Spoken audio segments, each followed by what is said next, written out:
I'm fucking pissed. I mean, there isn't a fucking scale on this goddamn planet that can measure how fucking pissed I am right the fuck now. Hey, so yeah. I can't get any of these cowardly fucks to debate me. Unless someone can give me a good fucking reason to keep doing this, I'm fucking giving it up. I got better things to do with my time. Nobody ever cites my work. My angles to Polaris video. Nobody ever cites that. It's not the best one in the world, but it's fucking something, with a physical model. And it gets a lot of compliments. So I know it's not complete shit. Nobody ever plays my videos on their live streams. Or even little bits of it. When was the last time anybody shared any of my videos? My most popular video is the angles to Polaris video. And it has less than 1,000 fucking views, and it's 2 years old. And I've got a shit community fucking not doing anything to fucking keep me doing it. Like I said, unless someone can give me a good fucking reason why I should keep streaming, I'm done. So, thanks for the fish.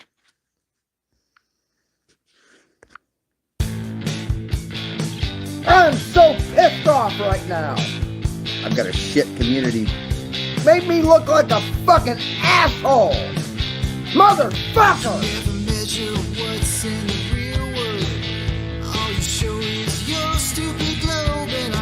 Fucking asshole! Motherfucker! I'm so pissed off right now. Your world is full of illusions, contradiction between fact and fiction. Fucking talking shit. You never back your claims. Like a little cowardly bitch. Fucking talking shit. Driving the wrong way down a one-way street. Motherfucker! Unstoppable force on immovable feet. You don't know how fucking pissed I am. Straight lines converge in the distance. Fucking asshole. Why do I get so much resistance? I know. Fucking talking You shit. never prove me wrong. Right the fuck now. God damn it, fucker. Now we get our physics deniers. Pathologic compulsive lies. I know. You never prove me wrong. You don't know how fucking pissed I am. Driving the wrong way down a one-way street. I get fucking emasculated by Jose J.G. Gonzalez. It's where knowledge and ignorance meet. Fucking asshole. Motherfucker. Paradoxes and confusion. Your mind is in delusion. Fucking talking shit. We all know you're insane. God damn it. I can't get one of these pussies after fucking talking shit to this motherfucker. I fucking still like him, but he fucking pissed me off. Motherfucker! God damn, he owes me a fucking apology. Talk about your 2D surface. We all know you ain't got no purpose in life. When you think that you live on board. I get fucking emasculated. Driving the wrong way down a one-way street. I get fucking emasculated by Jose J.G. Gonzalez. It's where knowledge and ignorance meet. Fucking talking shit. Motherfucker! Paradoxes and confusion. Your mind is in delusion. Fucking talking shit. We all know you're insane. We all know you're insane. I get fucking emasculated by Jose J.G. Gonzalez. And I'm pretty fucking pissed off. That's all I've got to say about it. Motherfucker! Made me look like a fucking asshole.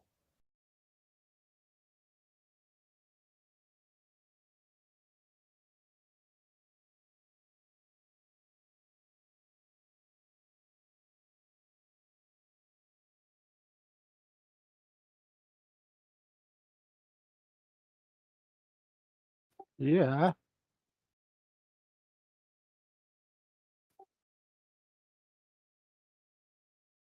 It's not there yet on YouTube for me. I have some delay on YouTube and it's still running.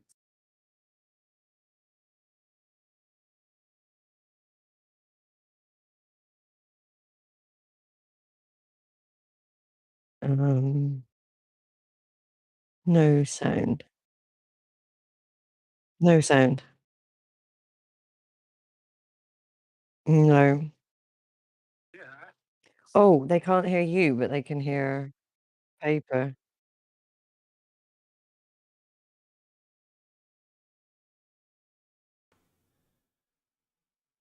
Okay, is that, am I here? Okay, looks like we're back. I don't need to Have to give reset it- or anything. Oh, good. And we are live after messing up. Should have known that, shouldn't I? What happened? Welcome everyone. It is Free for All Friday, so as always, everybody knows you can come on in. Topics open for anything, any particular subject. It's Friday, so let's hear what you've got to say. Yeah, I'm here now. Thank you very much. My mic was switched off. I think the PC does that every now and again.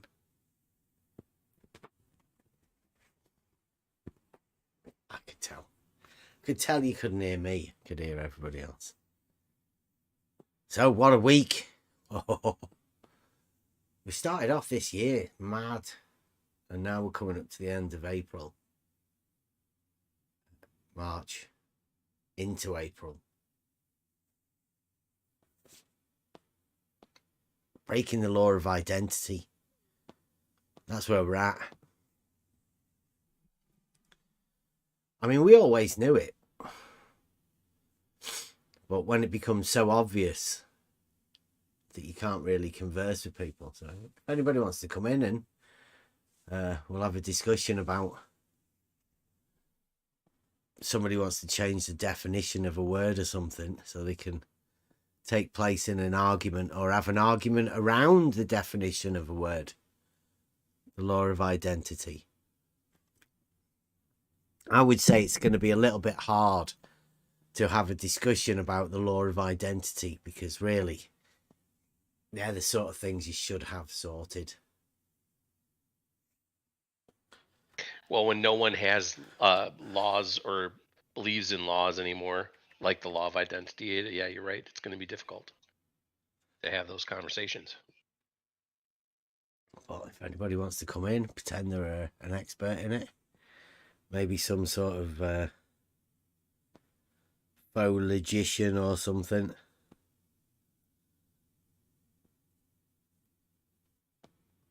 I'd be interested in hearing from anybody within these discussions.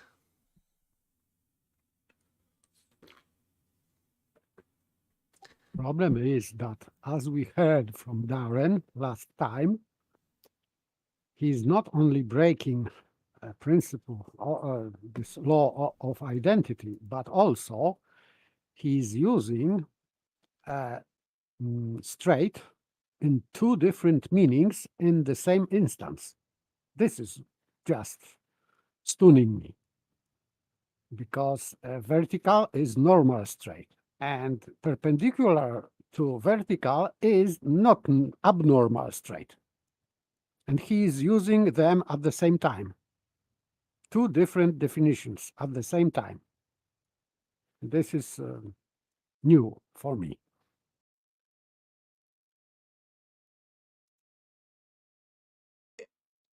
To actually hear it being said, because he must have seen it in like a text argument. You know, like you have you? If he was talking about surface of the sphere and vertical is perpendicular to that surface, it means that at a point, as they say, it means that vertical straight line is perpendicular to any curve, abnormal straight line drawn on that surface. It has to be that way. I think I can remember doing the. You can draw. He was talking about great circle. So you Yes. can attach, let's say, any vertical to that great circle. Yeah. So it means that you have a straight line, normal straight line, perpendicular to abnormal straight line. Great circle. Yeah, well, you've got So- to also have all right angles being equal, which means the right angles formed above that curve and the right angles formed below that curve have to be equal. Yeah, they are not, of course. They That's- cannot be. Yeah, it's ridiculous to suppose that that could be the case. How can they not see it? How can they be so geometrically ignorant to not see that basic? Because that is within the axioms. I've had Stefan, I think, sent me the axioms of spherical geometry, and as we went over, yeah, should I get them for you? Do you want to see the axioms that Stefan? I think it's Stefan. Yes, please. Yes, absolutely. Andy's got a Did we go- little bit of a. Did we go through these before? Well, these are the ones that Casey gave to us, which we've obviously already been over them, but I'm not too sure whether Okay. you guys have been over them. You know, like we always could do to be going over these. Yeah, especially if they're newly formed, right? These are not like 200 years old or 250 years old, like when they first came up with the imaginometry. Not my term, their term. Imagining geometry and imagination geometry. Yeah, But they didn't have any of these axioms. At the time, so- imaginary geometry, I think they called it Yeah, back in the yeah, day. that's right. That's right. It took long enough, 250 years or so, give or take. Well, they were But good They on were- KC for doing it. too busy to try and sort out the circling the square in the circle. Too busy at the sanatorium. Right, here we go. These are. So first one's first. Spherical geometry, says Stefan Mudd. The 5 axioms for spherical geometry are, and we shall list them. 1. Any 2 points can be joined by a straight line. We're not going to have a definition of straight first. First off, we'll just have the postulate, right? So I was just gonna say any okay. 2 points, don't be worried about that at the minute. 'Cause All right. any 2 points can be joined by a straight line. Number 1. Number 2. Any straight line segment can be extended indefinitely in a straight line. Yeah, again, it's pretty similar to Euclid. 3. Given any straight line segment, a circle can be drawn having the segment as radius and one endpoint as center. Okay. Pretty much the same. A rewording, but pretty much the same again. Any straight line segment. All right angles are congruent, equal, to keep it easy. And there are no parallel lines. None. What? Yep, none. What? Yeah, that's the change. Right? So they slipped it in there. They're not that, right? You know that They're not triangle that. axiom that you had? Yeah, not that. That's what I just said a little while ago on YouTube. The art of the not that. Mm-hmm. How prescient of me. Okay, so here we go. Lines. What would a line be on the sphere? Question mark. Not parallel, because there are no parallel lines. Well, he's So we asking What can about their questions. lines? immediately exclude that. What about their latitude lines? Aren't they parallel? No, there There can't be. look, No, that's Ryan, one of the rules. can't be. Yeah, it's there. You have to No such Yeah, they're thing. not even what's they're there. not even lines. They're circles. I'm just saying. No. You see where it's right there, right? It says there are no parallel lines. Yeah. That is an axiom. You have to But- live but- by these axioms. It's not as if we're going to Mhm. break any of them. Right. I These are stand axioms. corrected. Thank you. But these lines don't meet on the globe. Yeah. So, but they still are not parallel. Okay. No, not parallel. Yeah. No parallel. And they are called parallel, but there'll be a redefinition, right? Like you Well, must they have bet- heard of the 60th parallel. Yeah, I have, but Well, that's not what this is That called. can't, Can't obviously possibly can't be talking that. about this. Not that. No. Right? Definitely It's an not that. axiom. Everybody knows what an axiom is, right? Yeah. Self-evident. Self-evident truth. Yeah. Okay. Okay, so what would a line be? A line in, a quoted line. 20 years. Mhm. Well, no, it's just a quote. It's just got the somebody said line. What Said lied. what would a line be? A spoken line be on a sphere. In Euclidean geometry, a line segment measures the shortest distance between 2 points. I wouldn't say it measures it. That's a little bit tricky. Yeah, a line doesn't measure things, but Yeah. okay. Yeah. All right.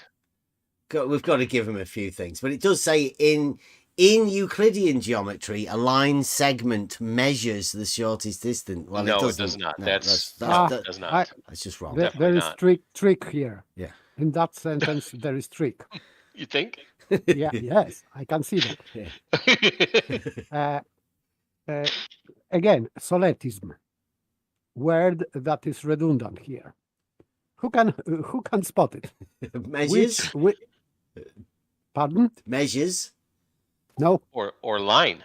Segment. Measures, of course, it is like nonsense. But one redundant word here.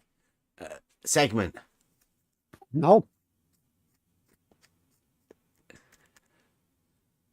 Shortest. Distance is always shortest Okay. because it is. Oh, that's a good point. Very good point. Paper. I like You it. cannot say that a curved line, like for example, if we have a semicircle. So distance between 2 points on semicircle is diameter distance and not circumference. Circumference doesn't measure distance between 2 points, only diameter. Right. So it has to be a line segment measures distance if he wants to use this measures. Distance, not shortest. Well, it doesn't measure Doesn't- either. You need a ruler to measure. Right. It doesn't measure either. The Right. line doesn't measure. A measuring Yes, device yes. measures the line. Yes, that would be the second, not soletism, but like empty statement. But distance is always shortest. You cannot have a longer distance like circumference and diameter. But the circumference does not measure or indicate distance between 2 points, only straight line. That's why he shouldn't say shortest distance, just distance. Okay. Then he says, see the way it's wrote, right? In Euclidean geometry, so we're not talking about Euclidean geometry. So what they're going to do is refer it to, in Euclidean geometry, a line is the distance between 2 points. I've shortened it a bit.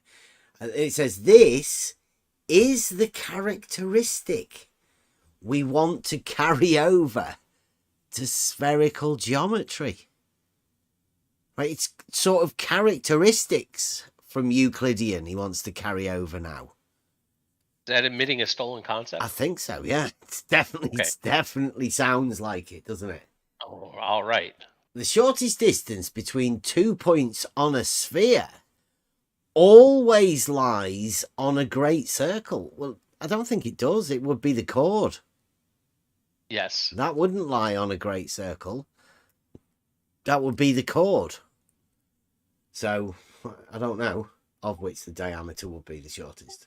And now we know why he used shortest distance before, Mhm. because now he is using on a sphere, and on a sphere, this distance is not shortest, because we can have shorter, like chord line. So the shortest distance between 2 points on a sphere is not shortest distance. Simple. And then, and I think this is where one of the tricks is.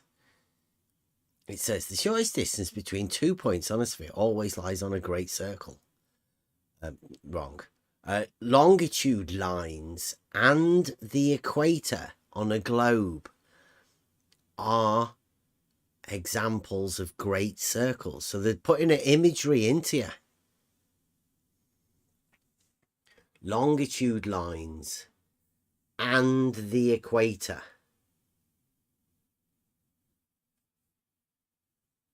are great circles. Note that we can always draw a great circle, which will be from now on call a geodesic. Changing of the So definition again, already. I like it. circle into a great circle into a geodesic. Great. Through any 2 points, we have to be careful here because tread carefully, globe geometer. Don't step into the shit. Yeah, don't be careful.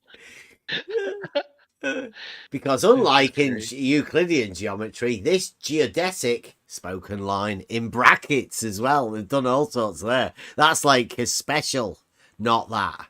The geodesic line Wait a minute. may What's a not circle? be unique. Hold on. I may have stepped in it. Hang on a second.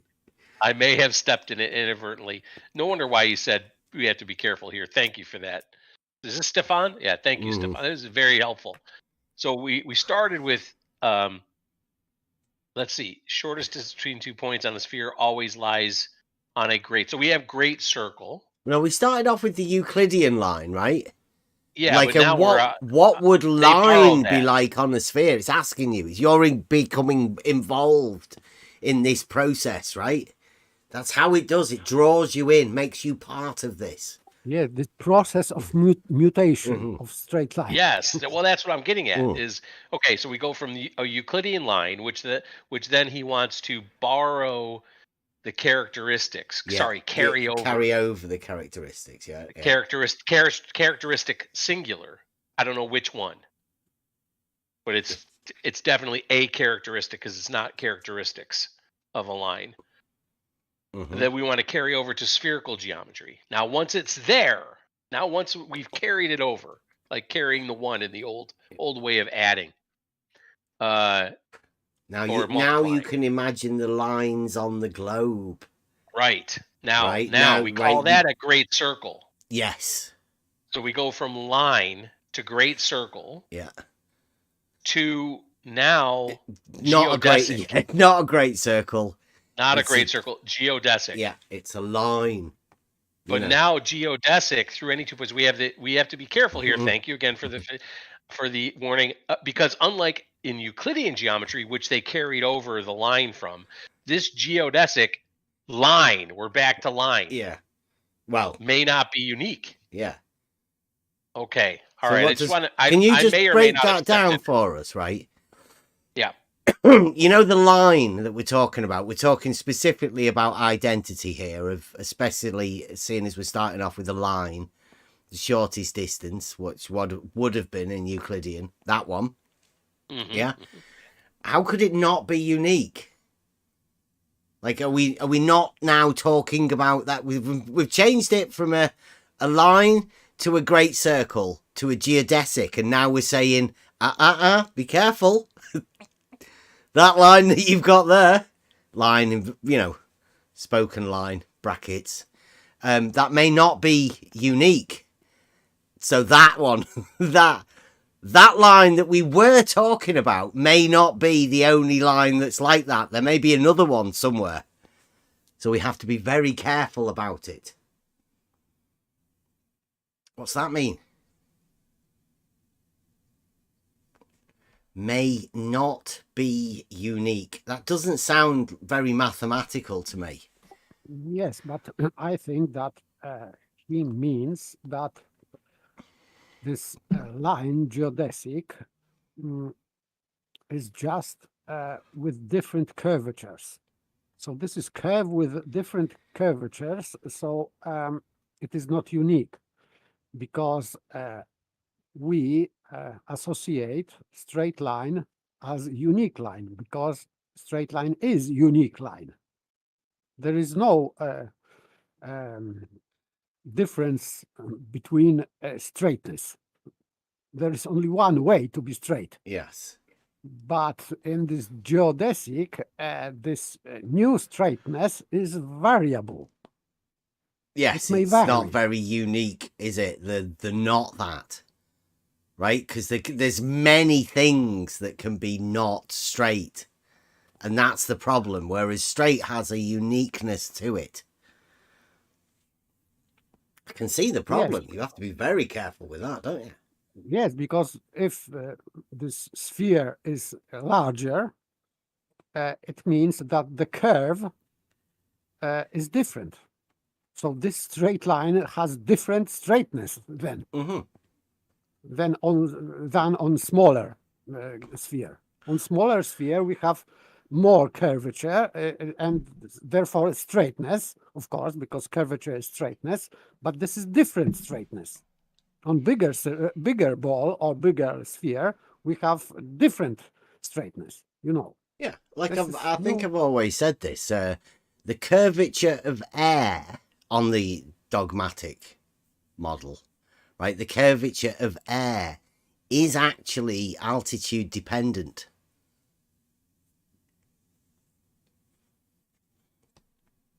There you go.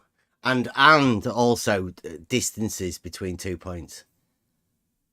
It's a tricky one because do you have the distance changing or just the size of the distance changing as the curvature changes over altitude? It's tricky, isn't it? Yes, but this is what I think geodesic means. That this is It's a straight line, a geodesic. straight. Yeah. Yes, straight line with different straightness. Yes. No, it can just be considered different, but in reality, a geodesic is a straight line. Yes, but defined we as are such. talking about spherical geometry, not Yeah. reality. Yeah, well, conceptually in mind, like Darren was telling us, that this is in reality, it's thought of as straight, and the conceptual. Well, okay, so it may not be unique. We have to be careful here because, unlike in Euclidean geometry, this straight line may not be unique. Take, for instance, the North and South Pole on the antiquated globe. There are infinitely many great circles through these two poles. Geodesics, I think we had to change it's no good going back to great circles, is it, after we've changed No, it? no, can't. No. It does say there, look, which we will from now on call a geodesic. Right. And then right down here, he's calling it a thingy. Why do you do that? Who's wrote this? Stefan. It's a bit confusing. Yeah. It's a bit confusing. Especially for a new set of, axioms and postulates. You want to try to make them as simple as possible. They are trying to get Yeah. you involved, aren't they? Like, what would the line be in a sphere? And this is what we have to do. And then they're going back on their own word. So there are infinitely many geodesics through the two poles. In general, any 2 points that lie on opposite sides of a sphere, points that lie on opposite sides of a sphere, so-called antipodal points, so-called, can be joined by infinitely many geodesics. Do we know what infinitely means here? Uh, We need, definitions would most certainly help, yeah. don't you think, in this case? So if you had to go from A to B, the route would be infinitely many. Infinitely many routes. Yeah. All the same. To get from A to B, which are technically all the same, yes. Right. But not unique. But they're not unique, yeah. Mm-hmm. It's really strange that in the concept, isn't it? Having a line from A to B, many different ones being exactly the same, but not unique. That's definitely conceptual. If that isn't conceptual, that doesn't prove how conceptual this is, then I don't know. Like, that means anybody can get involved with this. Really, this is conceptual maths. You don't need a degree or anything for being able to do this. You just need to be able to imagine. Yeah, there's no writing it down or doing formulas or anything like that. Just gotta think about it. Just get hold of it. Right, and then this needs to be fleshed out, and I am going to look forward to the, like in Euclid's Elements, we have the nice diagrams that were done to try to explain. I'm looking forward to the diagrams for this. It should be very interesting. Well, we can go over it, right? I can do that because that's what we do. We're going over all of this sort of stuff, and we've gone over all of the Euclidean stuff, so we're all up to speed on that. I think we can all learn together, can't we? We can go back to the first principles of where this new geometry came from, like when it was done, when it was first conceived. All of that. I'm looking forward to it. I'm not thinking that Stefan's quite got it right here. Line segments on to next, right? We've just done a line. Line segments. We can extend any line segment, but at some point, the line segment will then connect up with itself. A line of infinite length would go around the sphere an infinite amount of times. Now, isn't that good, right? That's... They keep using that word. Yeah. I'm pretty sure imaginometry was better than this, right? But yes. I mean, at least they're trying, right? They've attempted it, because this wasn't around 4 years ago when I was starting it, when I originally said this, and we have left this sort of alone. They've had chance to develop it, WS and all of that. They've had to go at all of the different points in Euclid, which we can go over. So a line of infinite length would go around the sphere an infinite amount of times. No, this is impossibility, philosophical impossibility and physical impossibility, because it means that 2 points are in the same location. Yeah, which is impossible. I think that's why that. pi is transcendental.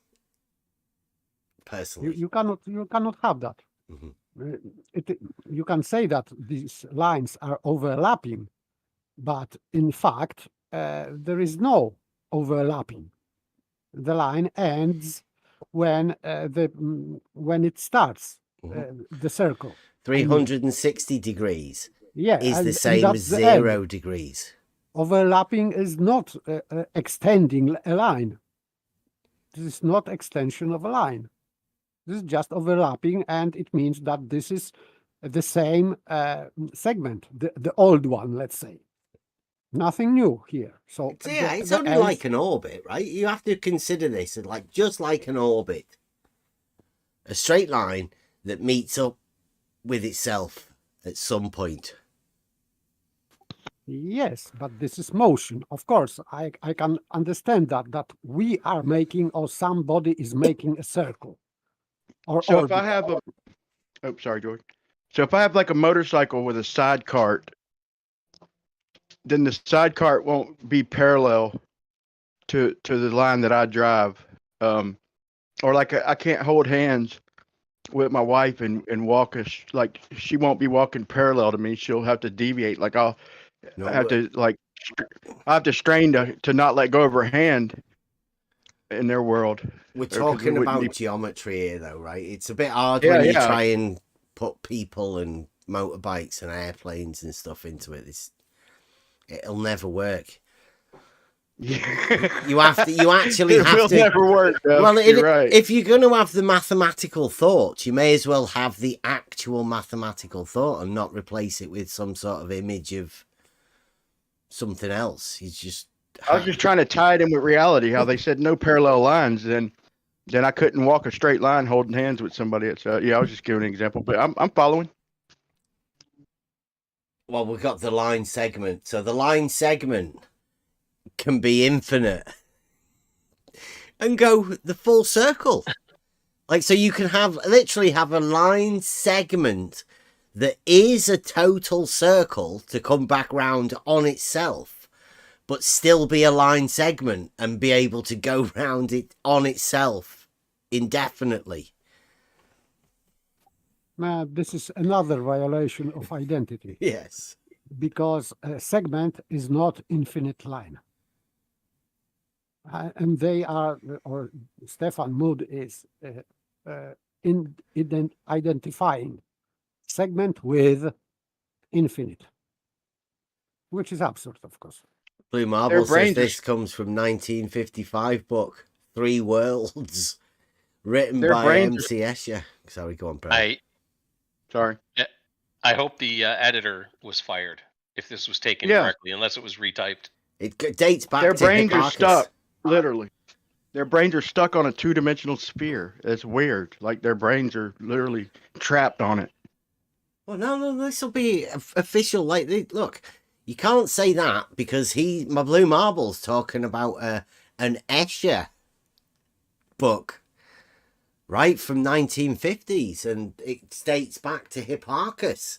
So apparently Hipparchus was saying contradictory shit as well, violating the law of identity way back then. It's not a new thing. It is Sophist's been imagining. around Yeah. for Wasn't millennia. Hipparchus the first hypocrite? Oh, I didn't think about that, Brian. That could very well be. We'll have to look into that. Well, if you can't have a bit of hypocrisy from Hipparchus, and it's Escher as well. I mean, it's not like, you've seen Escher's drawings. Shadow Giants. Yeah. So thank you very much, Blue. Now I think it makes it a little bit clearer. Now we're going to go into this. Is quite a large I'm not section. aware about this Escher. Are you not? Can you elaborate a bit on that? Do you not Because know who I Escher is? No. Have a look in Google. Put a Google search in for Escher, and then put images, and you'll know what. You'll have a go, right? Imagine that in mathematics. Yeah, hang on. I'll throw a picture in the live chat. Hold on. Let's see. There's a lot of nice ones. This is a good one. Let's use this one. If I can. Copy image. Can I do that? It's in the live chat. Yeah, There we go. There we go. Yeah, Emma's got one. It's good. That's what Blue is a proponent of. If you want to, I think the one I posted is really good. Bev, as an example. Yeah, Unicorn Laser Eyes just did one as well.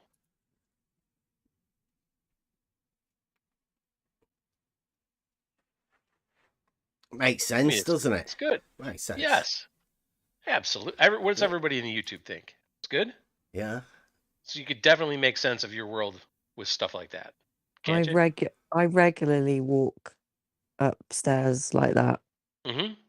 all the time. While someone is sitting on the wall to the side of you on a chair Yeah.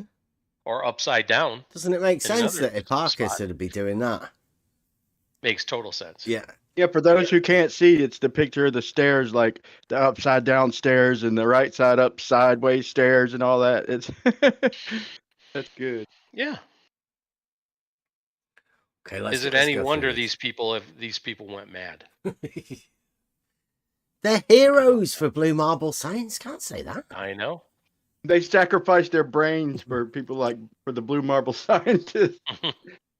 Severe That's case funny. of nutsacking. He said, "Is it any wonder they went mad?" Oh my god, dude! That's So a perfect example. we do the circle. So he says, as we have stated, the circle axiom, it is true on the sphere. That's great, isn't it? If you, in your definition you say it is true. As we have stated, the circle axiom, it is true on the sphere. Note that Editing. yeah, that's, Editing. Note that it does Editing. not make sense to say that. What? Right. Oh, come on. Stefan, please. Who the fuck do you think we are? Listen. So some artist makes some drawings and then writes some stuff to go along with the drawings. Yes.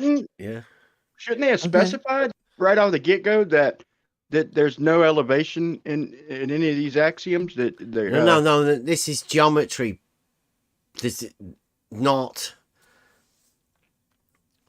There is no vertical or what could you say? There's no third dimension within this. Well, actually, there is. It's not even. You have to redefine dimensions in order to make that statement. Yes. This is the not that geometry. The not that geometry. Yeah. That's perfect. Yes. The not yes. that Hey, geometry doesn't hey, involve Bev. real world 3 dimensions. Yeah. Correct. Okay. Yes. Yeah. correct. Don't you impart a vertical or the third dimension into this at all, because it's just not that. That's why they have to explain this. Hey Bev, what was the since they mentioned, we're gonna have to go over this again, but since they mentioned the circle axiom, can we just quickly go back? What was the circle axiom again? That's the same one. can Is it? The refresh same our one memory. as it says you can make a circle at any length, right? It says, given any straight line segment, that's any straight line segment, a circle can be drawn having the segment as radius and one end point as center.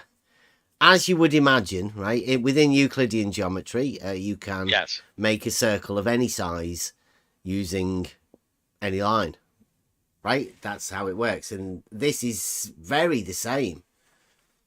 Any straight line segment. And it did say straight line segments are infinite. So any one of those, no matter how many times you go round the circle, the sphere, you could use that as a radius. Now it says The circle as a radius? that's what it says. Yes, because this is new straight line. So New this straight. segment, yes, because My goodness. this is drawing circle on a sphere. Uh-huh. So this radius is has abnormal straight line. Yeah, you have to completely forget about the fact that it's completely impossible. This is not that geometry, right? Whenever you think it's Right. impossible, you just have to remind yourself that you're not dealing with that. Because you're only thinking, obviously, within the realms of Euclidean geometry, and it's not that. So this straight segment is not what you think it would be. Mhm. It is not. Even though it says it can go round the sphere multiple times, that how you would make that into a radius to then draw on the sphere that it has gone round multiple times is, I don't know. I haven't really got to grips on that yet. It's hard to I hope- imagine these things. I hope the editor didn't build his own house. Me either. No, this Good isn't deal with building. I mean, you don't use this geometry Not for in reality. building. No, we use Euclidean geometry for building. So I'm sorry, but this is contradiction because if you cannot loop infinitely this radius, because the longest radius you can have is semicircle. Oh no, but it does say here. Look, it doesn't say that. There's no restrictions. It says, Yeah. given I know, any but- straight line segment. Yeah, I don't know. We just point out to look. It says given any straight line segment, a circle can be drawn, having the segment as radius and one endpoint as center. There's no restrictions within it. Ah. But it means that if you pass semicircle, the radius will be shorter. Shorter than This a is straight line. implication of that. Yeah, sure. Yes. Yeah, Bob, do it. That's what you do. You measure that shorter than a straight line. Yes, but still, it means that if you extend beyond semicircle, this longer radius will give you shorter circumference. I think so. Yes, on the sphere, yes. How can a radius apply to any of these axioms? Because they're not leaving the surface. How can It's a not- radius not that. even Because be this is applied? new Not that. straight line. Yeah, That's why. You can't think of that You radius. don't understand. Yeah. Yes. It's not that radius that you're thinking of, Brian. That's why you've got a problem. This is spherical geometry. What you'd be better off doing is going and researching imaginometry, and that'll give you the foundings of how you can do this. Because it is very hard, difficult, unless you have the imaginometry bridge. Yeah, I think I'll have to rewrite this and kind of tie it into reality. And No. 'cause No, I'm- no, I'll don't take do on- that. Don't do that. Reality's already there, Brian. You can't do that. You'll end up Okay. nutsacking yourself. You don't want to do that. I certainly won't argue that. Okay, so right, he says. Yeah, go to the website, Brian, and go through the imaginometry. That's the way you make sense of it. Yeah. Go through that. So if I try to tie this in with reality, I'll drive myself mad. Yeah, you don't want to do that. Yep. Bad idea. Alice in Wonderland. Mm-hmm. So, okay, let's say we go over this again. Circles. As we have stated, the circle axiom, it is true on the sphere. So they've stated that the axiom that they've just using, 3, the third one, which does come from Euclid, is true on the sphere, apparently. But it's not, right? We could say that. But Because it's not that geometry, so it cannot work on a sphere. yes, it does Yet- say, note that it does not make sense to say that any given center C and any radius R, we can draw a circle of radius R centered at C. You're right. That does not make sense. Thank you Note for that that. it Another does not cautionary make sense. thing. It doesn't make sense to say this next statement, Right. right? Brilliant. definitely. That's a magic trick. Have you ever thought of that? Right? It's like look over here. As we've stated, the circle axiom, it is true on the sphere. Right hand, look over here. Look, it's dead true. Note that it does not make sense to say that any center C and any radius R, we can draw a circle of radius R centered at C. Shouldn't they have to specify that at every point on their sphere is up? Every point, because none of this makes sense without that base assumption. Especially the parallel lines. Like I'm looking at the globe right now, and I'm looking at parallel circles.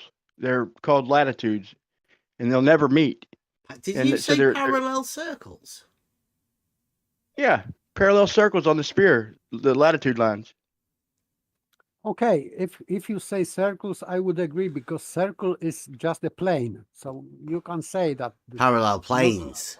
planes. Yeah. So a circle is a plane, so it is inside, not circle. Yeah, but you're leaving the surface, man. That's a violation in their world. Yes, It's a of big course. contradiction. I'm just gonna follow along because this is like ridiculous.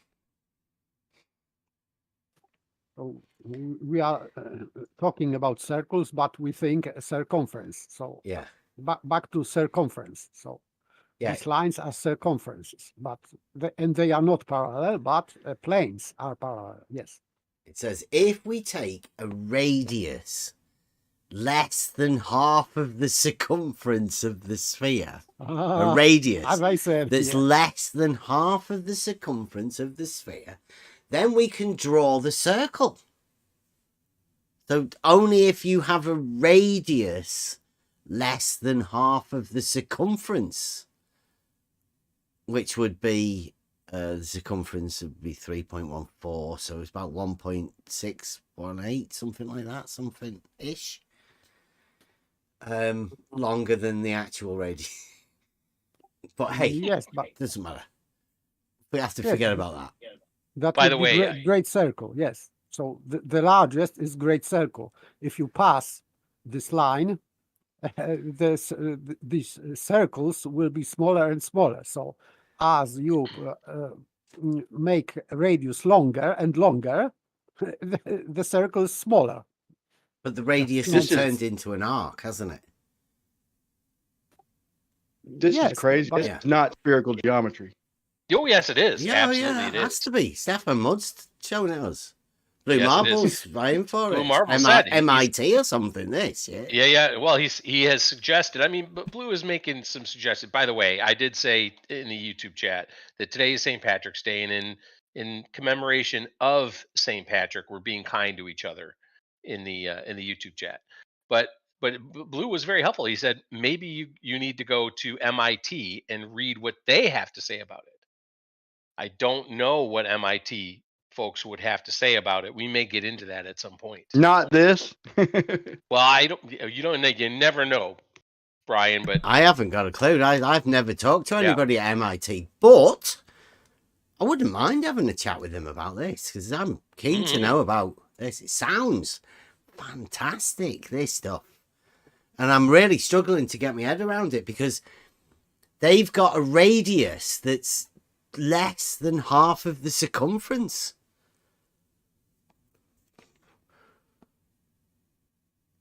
Which is, Yep. well, if you work pi is 3.14, then half of that would be 1.6. 1/6, yes. Yeah, but that's bigger than the diameter. So that's it's Mhm. calling the radius bigger than the diameter of the actual sphere that they've got, and then they're going to use that to draw a circle on that sphere. That's fantastic. I'm struggling, right? Because There are some insignificant limitations there, but yes, it still works. okay, if the radius is exactly half the circumference of the sphere, then the circle denigrates into a point. degenerates. It's a Degenerate. What am I degenerate, missing, not, though? not denigrates. What am I missing, man? How can the radius be as big as half of their circumference? How's that even possible? Well, even you even see- in this fairy tale. See the radius you're thinking of, Yeah, don't think of that radius. not that one. Right. Okay. It's See, the this not is starting to that. make more. This is starting to make more and Yeah. more sense. Yeah. Just look. You have an understanding of Euclidean geometry, Brian.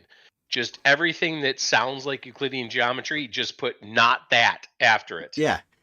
You'll start to make more sense. And if it doesn't work, right, or you think it's impossible, you just think, just not that, obviously.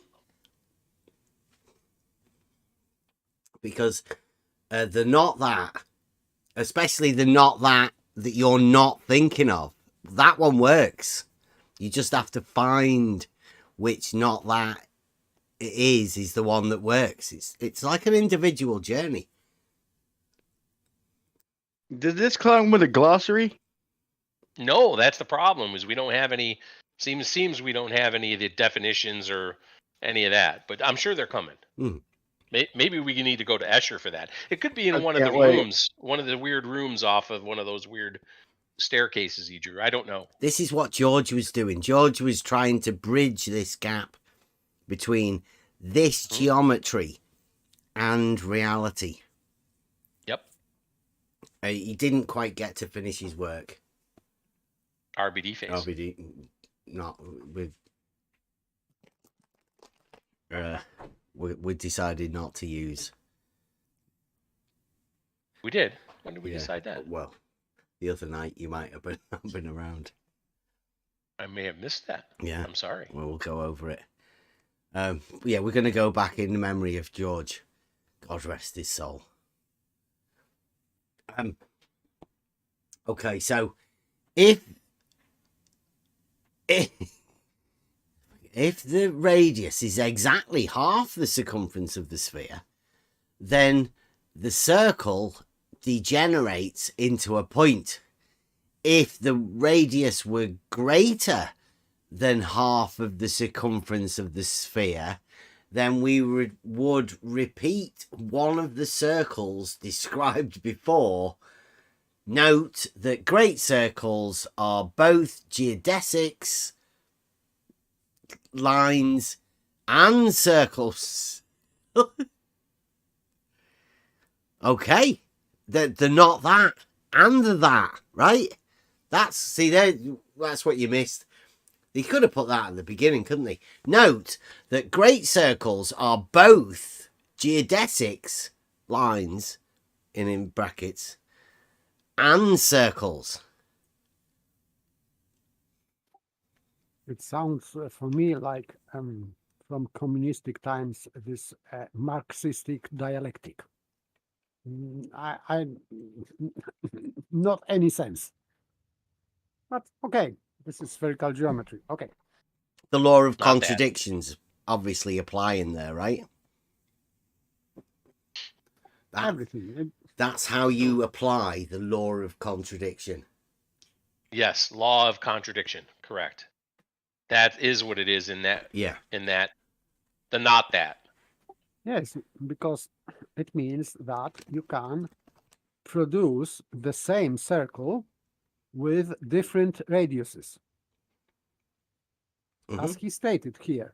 And it can be Because- both a straight line and a circle, both. Yeah. Mm-hmm. Nice. Makes sense. Nice. Angles.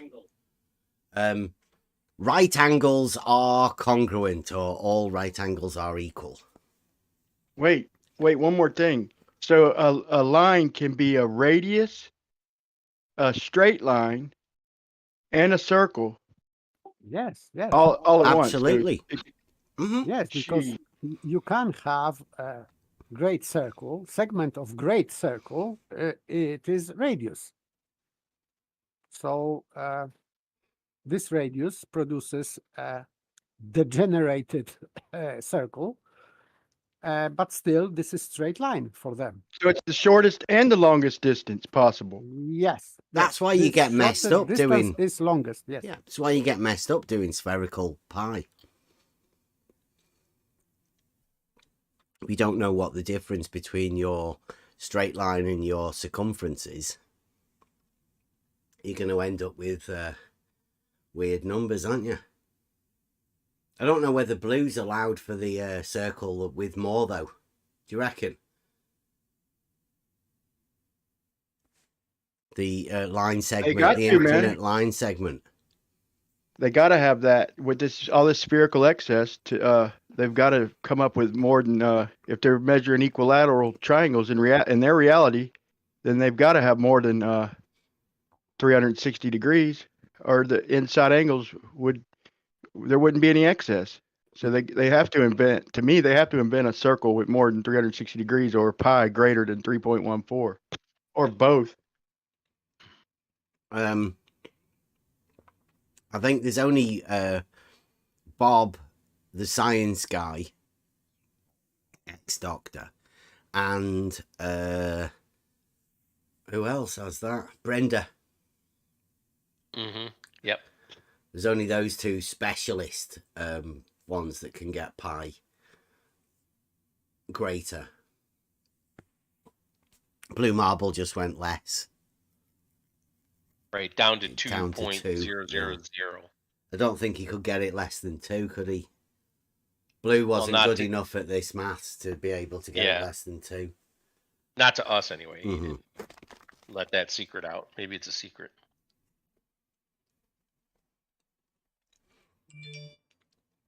And we gone for angles and angles. Mhm. Right angles Well, are congruent not? or equal. Think about the intersection of the equator with any longitude. Okay? Think about it. Go on. Sure. Think about the intersection of the equator with any longitude. So every right angle forms two geodesics. Well, No, You'd no, have- no, you'd no, have no, to. no, no. no. You cannot do that this way. You have to go other way. See, I'm going to get you the picture. Which That's how I figured that out. might be done That's last how. week. Go on.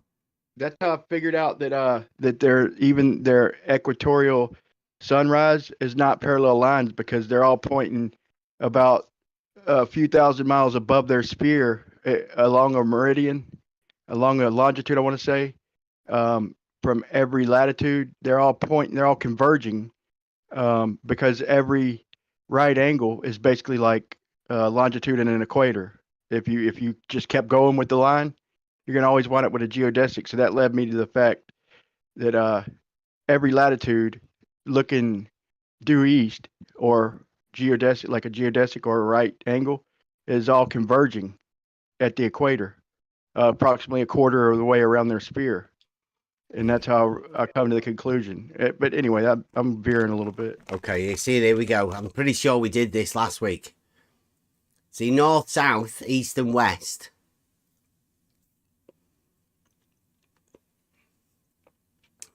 Okay, everybody okay with that?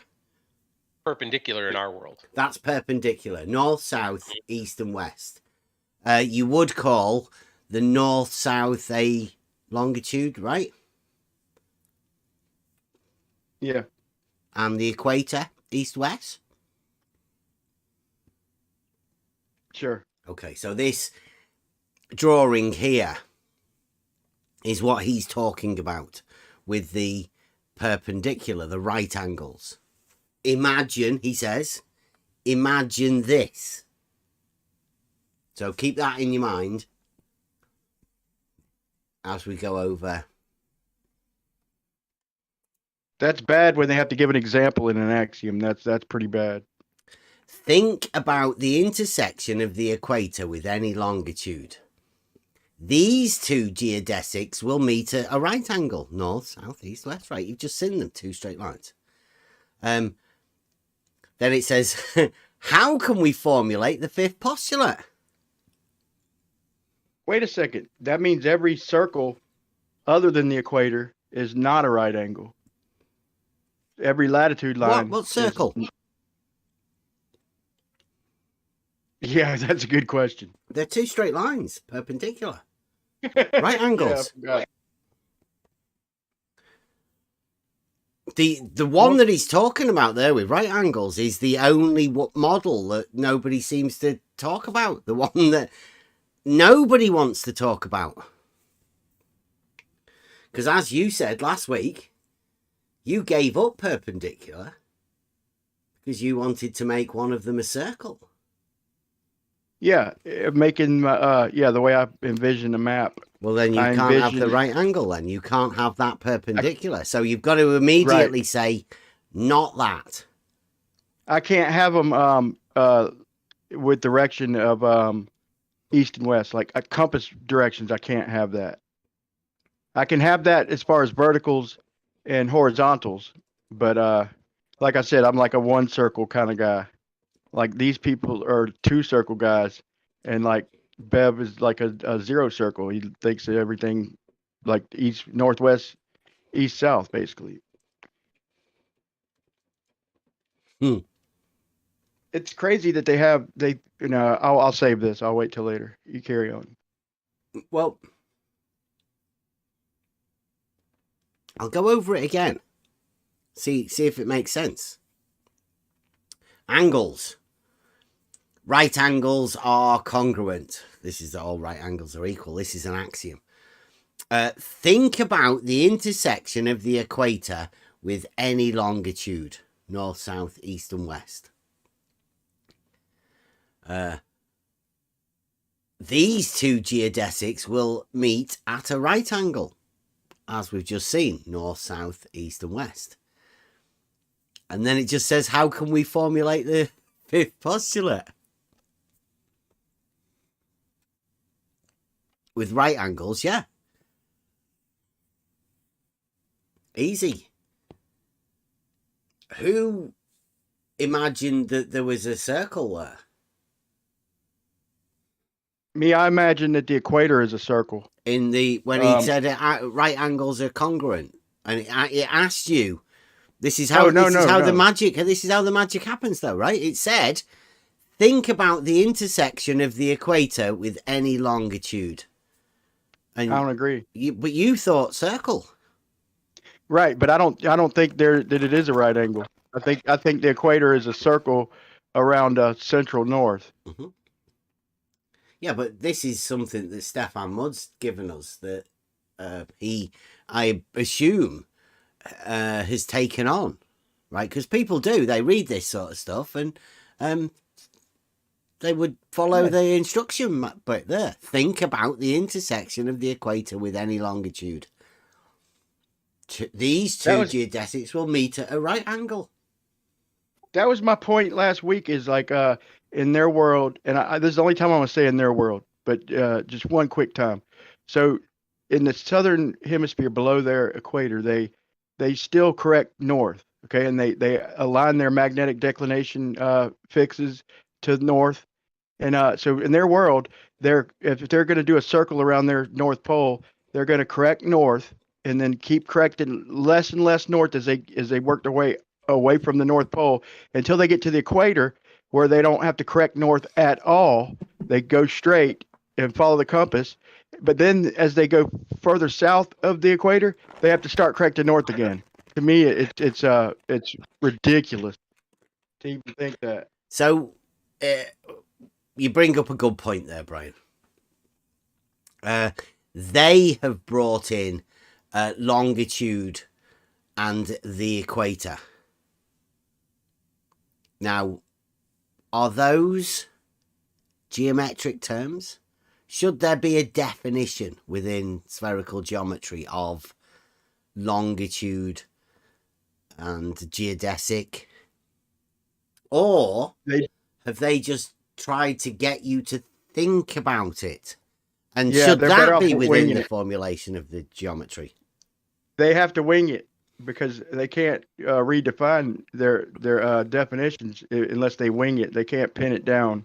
Well, what are they doing? Have you imagine place. They're having you imagine it. It says think. It's getting you to think about it. Because he doesn't know how to define it. So what he's trying to do is to give you the idea that you can think about it. He's placing it there for you. Yeah, when I think about it, what I've heard just in the last 5 minutes pretty much rules out parallel sun rays completely. I don't know if I've described that good enough, but there's no way for them to have all these not right angles everywhere and still have parallel sun rays, still have a due east sunrise for everybody along a longitude, and them not converge. Because Brian, what we're doing here, though, right? This is the formulation of the geometry, and then once you've got your formulation of your geometry sorted, then you can apply that and use that geometry to explain reality. You don't attempt to use geometry at this conceptual stage to try and relate to reality. We're still trying to understand the basics of how this geometry is formulated. So we got to go through the initial confusion. Well, like we're showing is here, he's trying to get you to confuse yourself, to place conceptual ideas. I hope they recognize that fact, because that's exactly what's happening. Well, MIT says blue marble science. Yeah, he also says, well, to you, Brian, he says that's total Barbara Streisand. I take that BS. Is what it's. I can only imagine Barbara Streisand, because magnetic declination occurs everywhere! Exclamation point. I thought it was They correct it. They correct it from the blue north. marble science. Mm-hmm. And their gyro compasses point north and point to magnetic north, not geometric north. Magnetic north, not magnetic south. Magnetic north, and so they're correcting north everywhere except for the equator.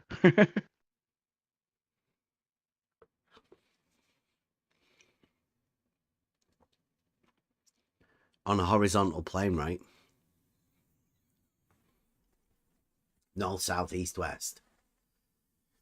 No, on the a globe. magnetic. No, the magnetic north. You have to. Yeah. On a horizontal plane, that's how it would work. Yeah, I would agree. But that ain't how it would work on a globe. But that, yeah. The real globe? Not that. Yeah, no, on the real globe it does. Yeah, works fine on the real globe. Yeah. Doesn't work so well in the not that. This is the dogmatic blue marble science globe. Mm-hmm.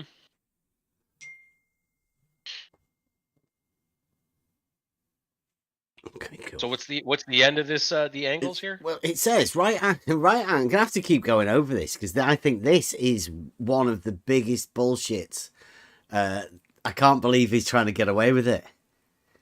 Right angles are congruent, equal. Think about the intersection of the equator with any longitude. Right. So every due east is a right angle. Period. It's not, and it's so every due east. In other words, if you take a right, forget the right angle for a second, and just think of a plus sign. If you draw a plus sign, just basically a couple right angles. Basically, it's same scenario. Anywhere on their globe, you'll wind up with an equator and a prime meridian, and then you could orient the rest of your globe. So no matter where you draw a plus sign on their globe, period, you're going to get a prime meridian and an equator, and it's going to follow some of them other rules you mentioned. Not all of them, but most of them. But you need two straight lines, though. Yeah, I mean that's what I mean by the parallel sun rays. Like if due east for everybody that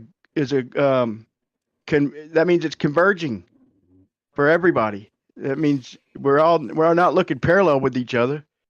We're all looking at the same point. I'll have to find a way to diagram this real quick.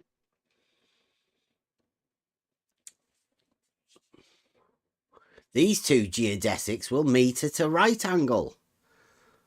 How can we formulate the fifth postulate?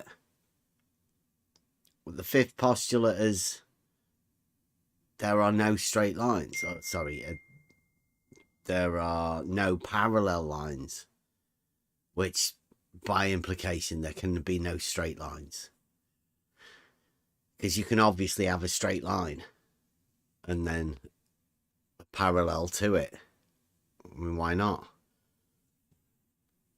So the statement, so their statement is the fifth postulate says there are no parallel lines, and he's asking, how can we formulate the fifth postulate and not that statement? How can they formulate a logical not that into then they an have axiom? To break other rules. They have to say that the latitude lines are not lines. They are circles. And then so that's what I mean when they show us the equinox, they show sun rays coming in parallel with every latitude. So no matter what latitude you're at, you have sun rays coming in parallel. So if we're looking off into wherever, we're all looking parallel along a latitude. But in their world now, they're telling me that that's not a parallel line. That's not a straight line at all. Their latitude lines aren't straight lines. So therefore, when they diagram the equinox, sun rays coming in parallel, following the latitudes, they're full of they're full of Barbra Streisand themselves. Not that. Yeah, exactly. How can we formulate the fifth postulate? Why would they leave that open? Perhaps they want us to discuss it and come up with how they could formulate a not that axiom. A self-evident truth of the not that. Just one more contradiction is all it's going to take. And but they will have to give up their parallel, their equinox sunrise. Yeah, but I'm still confused. Are they asking us to formulate I think so. I think it's not, still up for grabs. not that fifth postulate? Yeah, I think it's up for grabs, right? It'd be there, wouldn't it? Within the thing. Yeah. But it's still, they don't know how to do it. It's up there. The mathematical challenge is to formulate a not that. There are no parallel lines, straight lines, Right. obviously. We need a formulation for a self-evident truth, an axiom. Right. So, so now due east is not perpendicular. I think I could do it quite easily, right? There are no parallel lines because there can't be. And I can say why. Oh, what? And why as well? It's just self-evident that there can't be. But okay, go on. Because there are no straight lines. There you go. They don't say it. But doesn't that make the angle bit a bit tricky as well? Yeah, of course. There are no angles. No, law of contradiction. Oh, right, okay. But Law of still, contradiction. But what about if we call Yeah. a not straight line a straight line? Can we then still I'm calling bypass it? if I'm calling Barbra if- Streisand on that. they have a dilemma here, because if we have straight lines, we can have parallel lines. This is obvious. Well, yes, I suppose I'm with you. But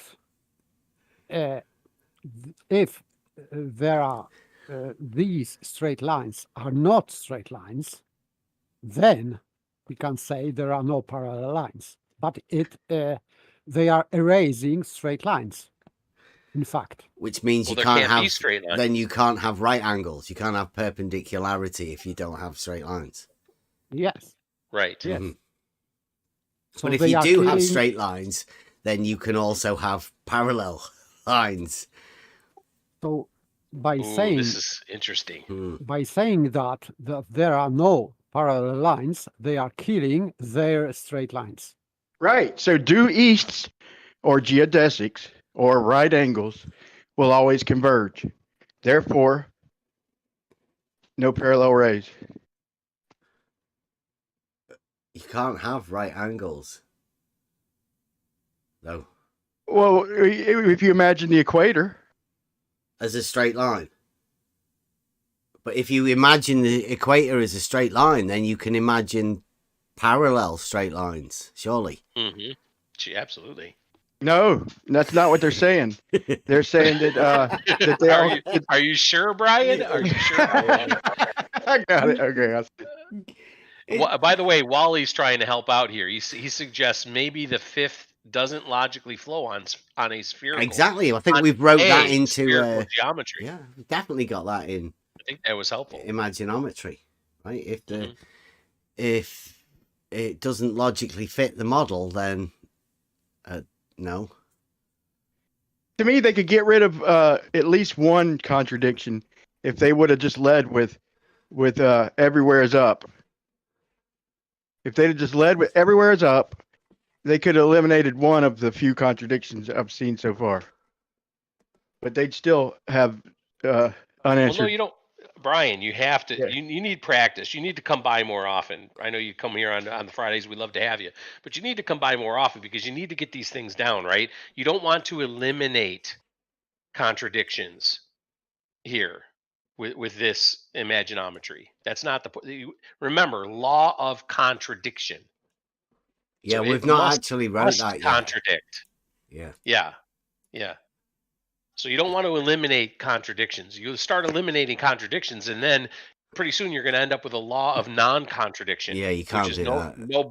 Yeah, no bueno. I watch most of the shows, but I don't watch every bit of every show, admittedly. So yeah, I could definitely use a little catching up. But just so that you know, I'm usually listening in the background. Sometimes after the show. We just don't want you to run afoul of the the spherical geometry rules. I'm learning reluctantly. It's all good. We're all learning. Yeah, I've got it here. Wally says maybe the fifth doesn't logically flow on spherical geometry. So I've pulled up imaginometry, and that says if it doesn't logically fit the globe, then the logic must be illogical. Right. Think globgic, right? So you're right, Wally. Yes. Definitely. If it doesn't fit Bingo. logically, if you come across a problem, then obviously there's something wrong with the actual logic. So we need to develop globgic. So not that. Mm-hmm. Yes. There. Now you're getting the spirit, Brian. The not that. Yes. If you're going into aporia, you have to replace logic with globgic, and then aporia will disappear. That's right. Yeah.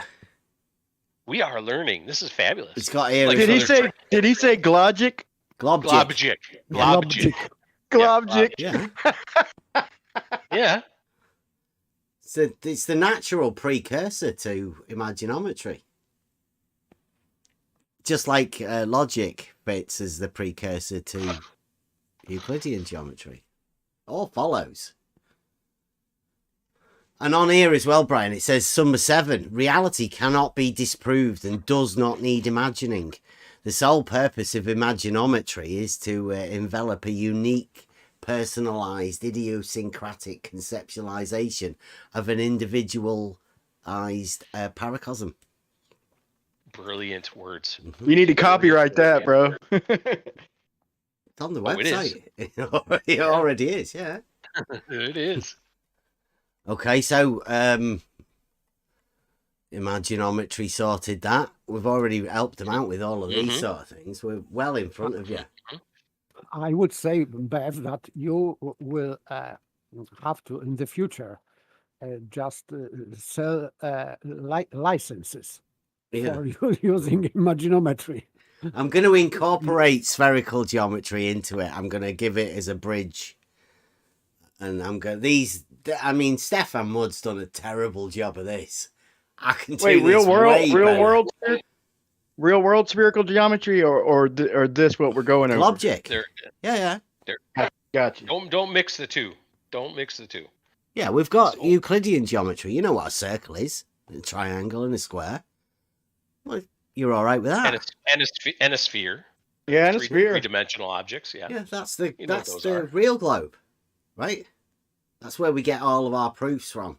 In reality, the real globe. This is spherical geometry, part of a not Euclidean. Not that. Yeah. Not that. Not the reality, not the geometry, not the real globe, not that. Wally being helpful again, saying you know that the postulates have already been translated to spherical geometry. This is not new. Wow. Yes, sure they have. Dude, by Bev dubbing it like, or you guys imaginometry, and then them having me imagine something in the middle of the axiom. That's just there's no lack of irony in that. Asking you to imagine their one and says, "Oh, can we formulate it?" At the end of the angles part, it obviously knows that the angles are related to the triangle axiom within Euclidean geometry, anyway. Yeah, for those that don't know, the fifth postulate, really known as the triangle axiom, 12th axiom. Sorry, paper. Go ahead. No, I just suspect that they cannot imagine fifth postulate Yeah. and others. And they are trying to employ us to do it for them because they cannot imagine that. Exactly. It's gotten this bad, guys. I literally just had to do a video where I had to put toothpicks on a globe to show them that line of sight, even in their world, even if you lived on Tis globe, the triangle is 180 degrees. Like you have to invoke an orientation change. Like for me to have to show grown men this is ridiculous. Like with toothpicks. Like the Flat Earth did that with me when we first started. That's one of the things that they've been saying. Wally even put toothpicks, did the toothpick tangent for LIGO. They know about that, Brian. They just want you to join in with them. It's ridiculous. They're saying that they're measuring spherical excess with line of sight in the real world. And I had to show them that line of sight, period. I mean, didn't Jesse say it best? Who? With the Brian, three please. coplanar points? Who's the they? McToon. McToon said Marble that he's Science. measuring more than 180 degrees. No, he's referring to the one of the transcontinental surveys back in the late 1800s. So somebody's... And, wait a minute, Brian. Before you carry on trying to validate something, are you saying that somebody wrote some numbers down that you've added up? Yes, well, Okay. he is claiming boldly, I might add, and he's doing this on debates. He's doing this everywhere and ridiculing people for thinking that 180 degrees is a triangle. Well, McToon's, I'd say quite kindly, an asshole. But he's trying to say that somebody wrote some numbers down and he can add them up. Like that guy that probably isn't from Maine wrote some numbers down. Right. Okay. A lot of these people in here arguing, like a lot of them in the chat are repeating what he's saying because he's saying that they measured triangles with line of sight more than 180. And so I just made a simple video, just a real simple little 3-minute video showing that line of sight is always 180. Even if you think you live on a sphere, if you're talking about line of sight, you're talking coplanar points. It's so they didn't measure nothing of the sort. So Well, that's all I meant to say. Since I came into this, I remember firsts, and the first person ever to tell me that was Jem Panda. I've got that recorded. We can go over that at some point if anybody wants to go over that. Jem Panda was the first person to tell me that you can stand on top of a mountain and measure more than 180 degrees. And I said it was ridiculous then. And ever since then, I've been saying, I don't know how many times I must have told people, triangles only have 180 degrees. It's provable. So for anybody to say they can measure more, it's a fantastical claim. But what kills me is even on their globe, line of sight's 180. Like, I heard that video. In reality, Brian, please. Yeah. In reality, is the only place we've got.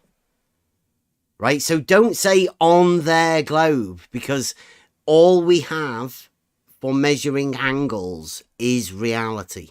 That's it. It's the only place any of us can measure angles. Yes, and we need straight lines. And by the way, don't try to convince McToon that you can measure angle with a fair straight enough. line only, because refracted curvature, when he said that it is impossible to measure angle from a curve, he was kicked out. Yeah. When he had this. But this is Yes, that's where this is what we're talking about right now. The conception See, of a straight line. It's not Fair enough. the straight line, it's the conception of it. And like they've shown you here, they want you to think about things. They do. They want me to imagine it. But I heard Larry talking to your son. So I was just putting icing on the cake, and I give kudos to him. He held fast to logic and asked very good questions, I might add. And I was trying to put a little icing on the cake to where even in their imaginometry reality, they still the line of sight is 180. So that was it. But yeah, I don't argue any of that, bro.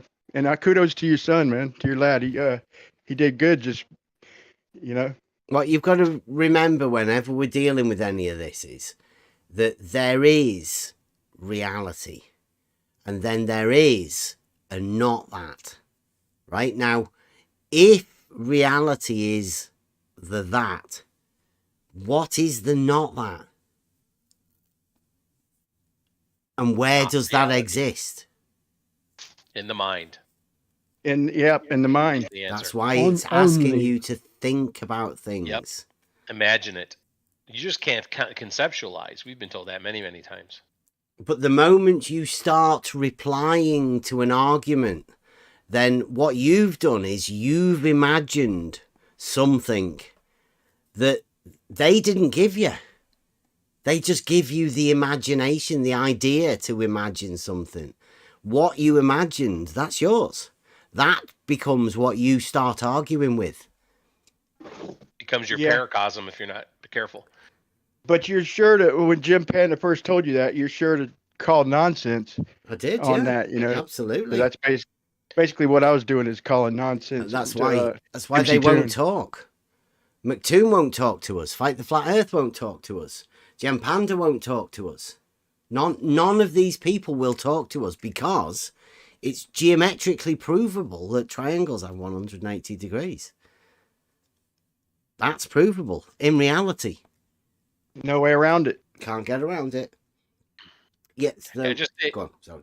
I was just going to say a public service announcement for Brian. Wally says that he's placed toothpicks on a sphere years ago.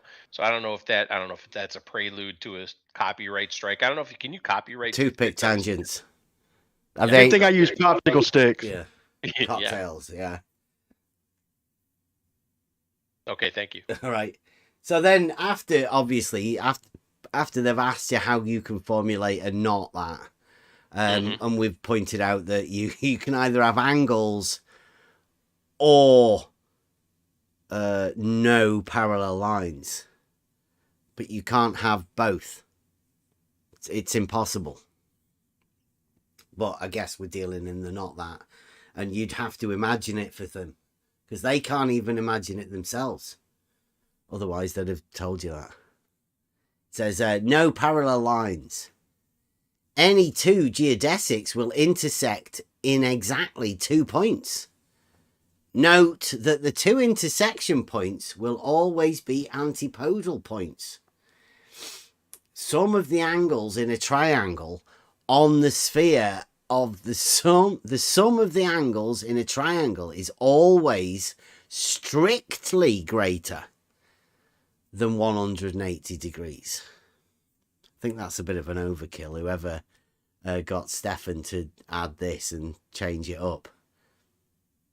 But not straight line of sight, though, right? So they just lost their whole entire world It's greater. with that. Well, see, this is one of those things, right? So the sum of the angles of a triangle on a sphere is strictly greater than 180, right? So what would it suggest to you if you were to have a proof of triangles having 180 degrees? It would suggest that last thing you read and most other things you read are strictly in the imagination. It means they're not possible, right? Not even a little bit. Mm-hmm.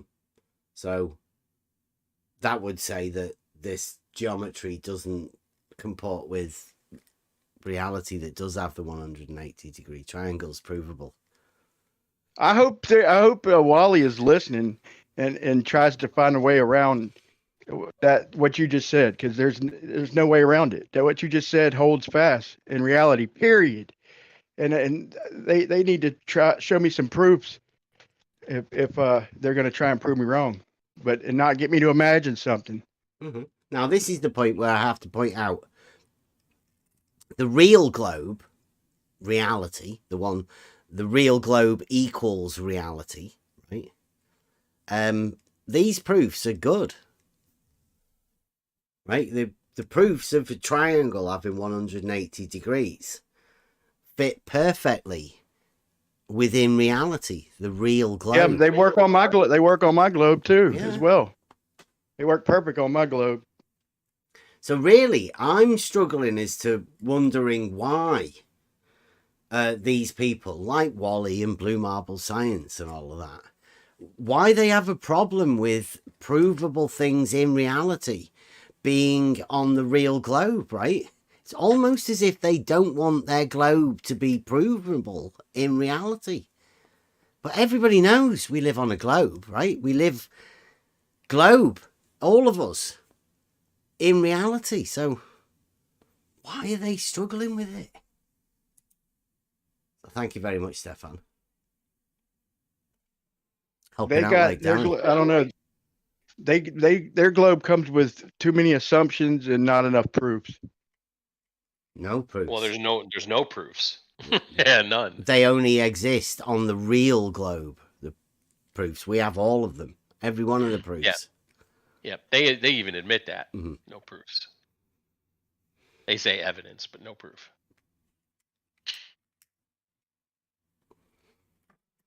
Yep, that's true. That they've said no, not one proof do they hold. Whereas, I say we've got loads of them.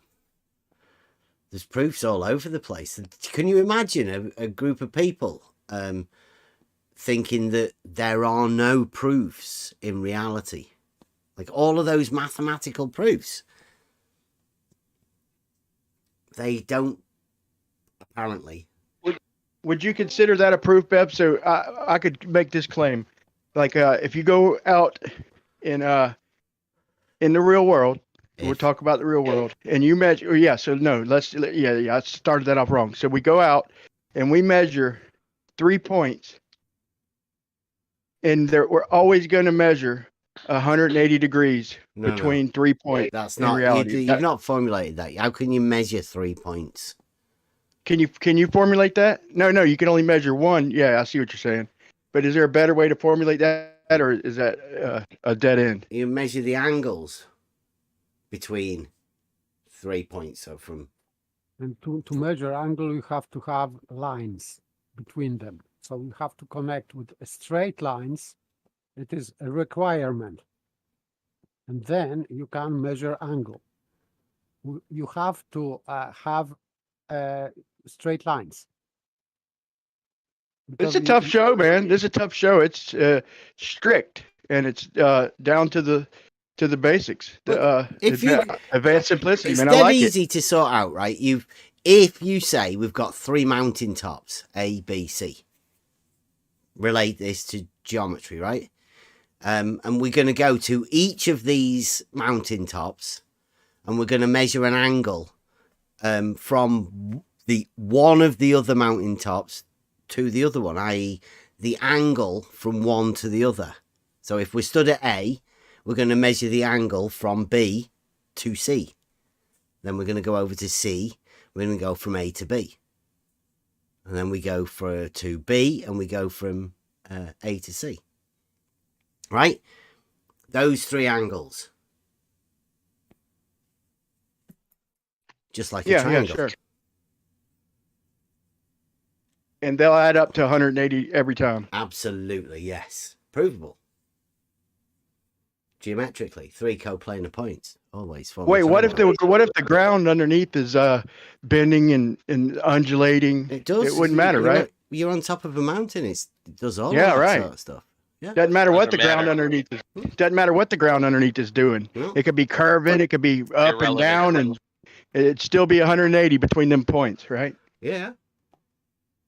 If you are drawing a triangle on piece of paper, you don't bother about shape of the earth. You're just creating angle on piece of paper. But what if I was looking at one of them points and I was like just looked off to the right a little bit to try and stretch my angle, and my vision like curved back to the left? Then could I claim it's more than 180? I'm digging deep here. Well, you want to be able to add the numbers up and get more than 180. No, I don't even know. I retract that last statement, man. That's so ridiculous. Well, no, it's not ridiculous, because there are people who have wrote down numbers that do add up more than 180 degrees, right? You can't say that that hasn't happened, because I've seen a guy that may or may not live in Maine scribble some numbers down in his little book with his pencil. And I have seen some people from the 1800s with some other numbers. Yeah, maybe if I had a instrument with mirrors in it, like where I could curve my vision, then I could look off. Let's say I'm equidistant, and I have 60 degrees are as the measurement from every point. An equilateral triangle, 3 coplanar points. But then if I had an instrument that could curve my vision somehow, and then I could look off to the right a little bit and still line up my point in the right in the crosshairs, and maybe I could claim more than 180. Just maybe a little bit of curved vision, or I could imagine something else. Maybe I can imagine something else. Let's go with you for a bit, right? You've got more than 180. Now you know that 180 is a semicircle, don't you? And a triangle is formed within that. Yeah. Right. So if you've now got more than 180 degrees within that semicircle, as we know, 2 halves, they're always equal, aren't they? And it's a semicircle, so the other half has to also be equal, which means we've just developed more than 360 degrees into a circle, haven't we? That's genius. Yep. Mm-hmm. Simply put, that's.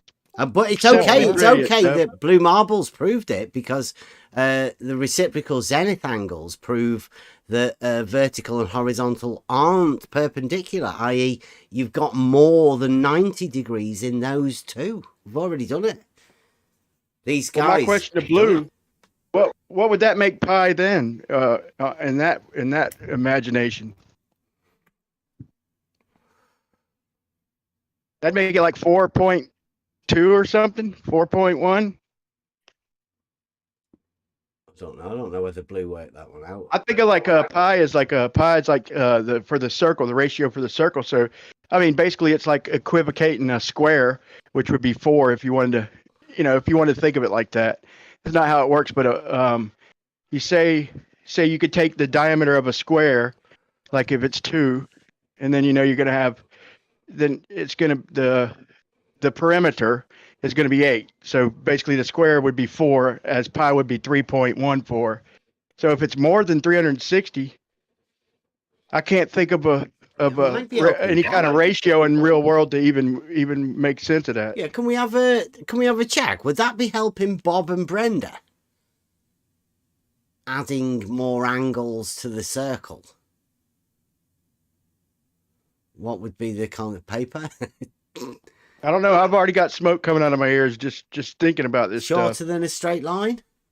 Increasing the circumference? You'd have to increase the circumference by adding extra angles, surely.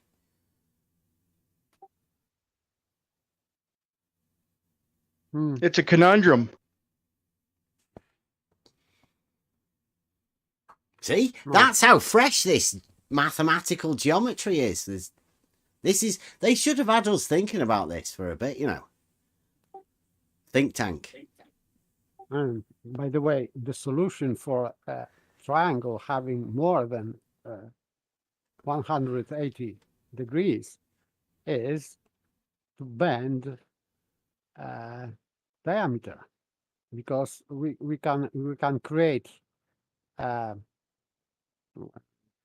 triangle on diameter. Yeah, but you can't do, because your semicircles have got to be equal, unless we've got to have a contradiction in that, have we? You got to invoke an orientation change. You got to start invoking shit. Yeah, how far do we have to go back? I have to check this, because this is the way we did imaginometry. So, postulates. We're going to have to go into the axioms, aren't we? And then, Yep.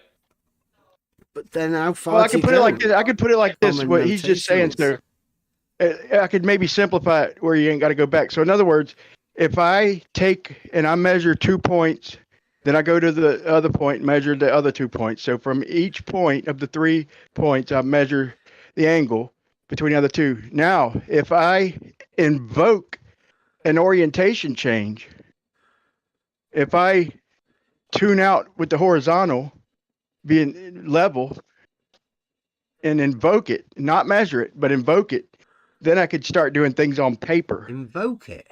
What's that? It's like Assume some it, sort like of a assume it. magical ritual.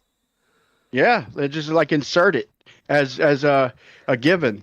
Sounds like you need a Ouija board or something like that to do that sort of stuff. That's probably about right. So what they'll do, what MC Toon will do when I finally pin him down with this, is he'll say, well, we know that the orientation changed. So obviously they're measuring excess instead of being honest and saying, once he realizes that it came with assumptions and imagination, imagining things, then, and it's not any kind of proof, then he'll say, well, we already know that the orientation changes. So that's a given. So he won't just be honest, that's what they'll do when I finally pin him down. That's what they do with every quote unquote globe proof. They act like, well, when we finally pin them down with every proof they have, or every so-called proof, we pin them down to show them that it's coming with assumptions that are not provable and are not measured. And they just go back to the point where they knew, we already know it's a globe. They do that with all kinds of stuff, man. Tis like globe. Everybody knows, Eratosthenes. Brian. Everybody knows it's globe. Tis globe. Tis globe. It obviously is, right? Reality is tis globe. Everybody knows it. That's true. Y'all come up with a saying. We can sing it. But sing it loud and proud. Tis Wait, globe. dude, does Buster have a song, Tis Globe, yet? I'm a Buster fan, and I enjoy all his songs, man, like on another level. And but I'm not sure if he's that'd be a great song, Tis Globe. That'd be a good one, man. I've got here, it says in the axioms, right? There is an axiom, unfortunately, in Euclidean geometry that needs to be changed, because it says things which are halves of the same thing are equal to one another. So we've not got to have that. Yes. Saying about this bendy diameter. Yes. That would be a trick, but yes. So we've got to have the triangles on either half of the semicircle being unequal. It's wrote into the globjig. Yes, they If have they're to not be that, unequal. Yes. yeah. Must be. Globjig. That's good. I got to get used to that one. The globjig. Yeah, with a K. Like the mystical magic. A J and a K. Yeah, J and a K. Blue Marble's trying his hardest. You should get a website, Blue. Get writing it in. I'm trying to keep you out of it. I don't think it's needed. We don't need any. Buster, I think I've seen his name in there. If he's listening, we could do the chorus, man. We could tis globe, tis globe. You could do the song, man. That's put me down for that one, man. Write me one up, man. Everybody knows it's globe.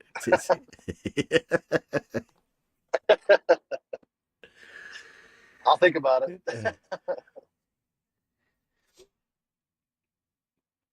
So anytime you want to come in, Blue, this will be ideal for Blue Marble scientist. I would imagine that you should be able to imagine this spherical geometry. I mean, I know you may feel. I think you might feel intimidated because we've got imaginometry. It's not often that you come across somebody who has actually wrote their own not Euclidean geometry. It must be a bit daunting.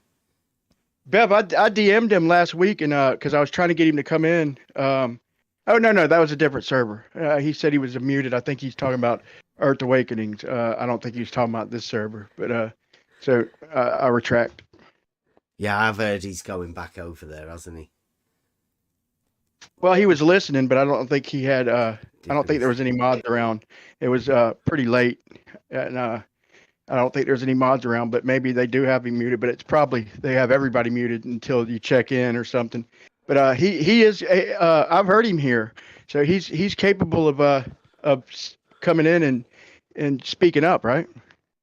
Yeah, Blue can come in here anytime he wants. But I mean, I think it's good that he's getting out of his echo chamber, as NASA Shill said. Paid NASA Shill said it was an echo chamber, and he's come out of it. So it's good to see you out there again, Blue. I'd like to ask Blue one question. I don't want to hog up the but Blue, if you're able to respond in chat, even Blue, if I'm at the top of 3 mountaintops, if I have line of sight between my 3 points, are they not going to add up to 180 degrees with line of sight? There's going to be quite a delay, Brian. Yeah. Yeah, definitely. You don't have to just yes or no, but try and keep the don't give me an essay behind it. Just they're too late for that. He won't be able to answer you because Jem Panda couldn't answer me from once he said that, and neither can anybody else. Larry Scott, as you heard, Larry Scott talked to my son about it. He says they do. All triangles have to have, because it's within the axioms.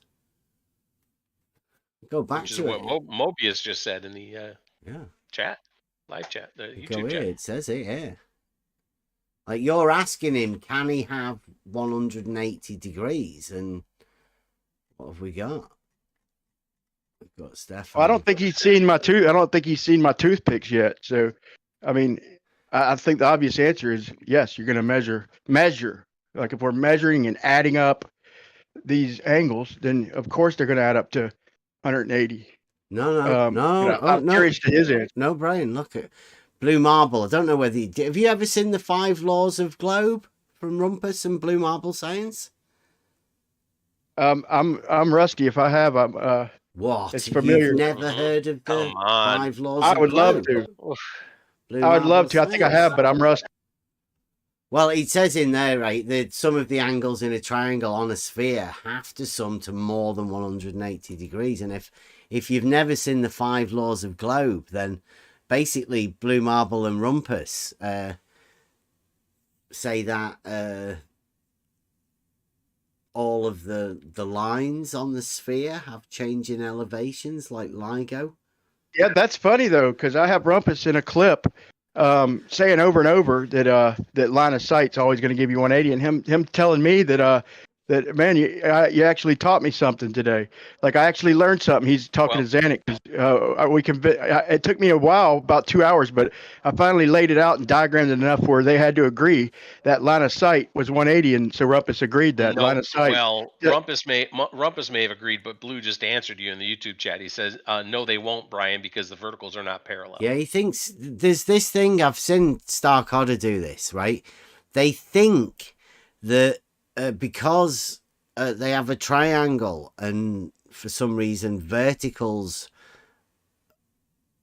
have something to do with the triangles, that the triangles end up getting more angles because something to do with vertical. I don't know how many times we've had to say this. That the triangle's 2-dimensional, right? It's Blue imagining a planar 2-dimensional. I mean, when he thinks a line of sight, he's think. Because I got Rumpus to even admit in there, and Zanuck, that the elevation doesn't matter. In other words, I did it in the video. I raised the string line on one of the toothpicks, and it just tilted the triangle. And it still added up to 180, and there's no getting around it. So what are they trying to say, that the triangle is not 2-dimensional, or I'm missing something? I showed a wonky looking triangle that I drew on the sphere down below the toothpicks, but we're talking line of sight. You know, the string lines represented the line of sight, and they, no matter how I twisted it, turned it, it added up to 180. Don't forget, these are the people that say there's 3, 4, and 5-sided triangles. Yeah, yeah. I think I've heard somebody say there's a one-sided triangle. I mean, I don't know. That's Ooh. crazy. But these lines represented thousands of miles too. Like these lines were scaled to like I think about 4,000 miles each. So if we couldn't measure it scaled to 4,000 miles, then shit, you know, what how could we measure it? But one-sided triangle, that's genius. Why doesn't that surprise me? One-sided triangle, yeah.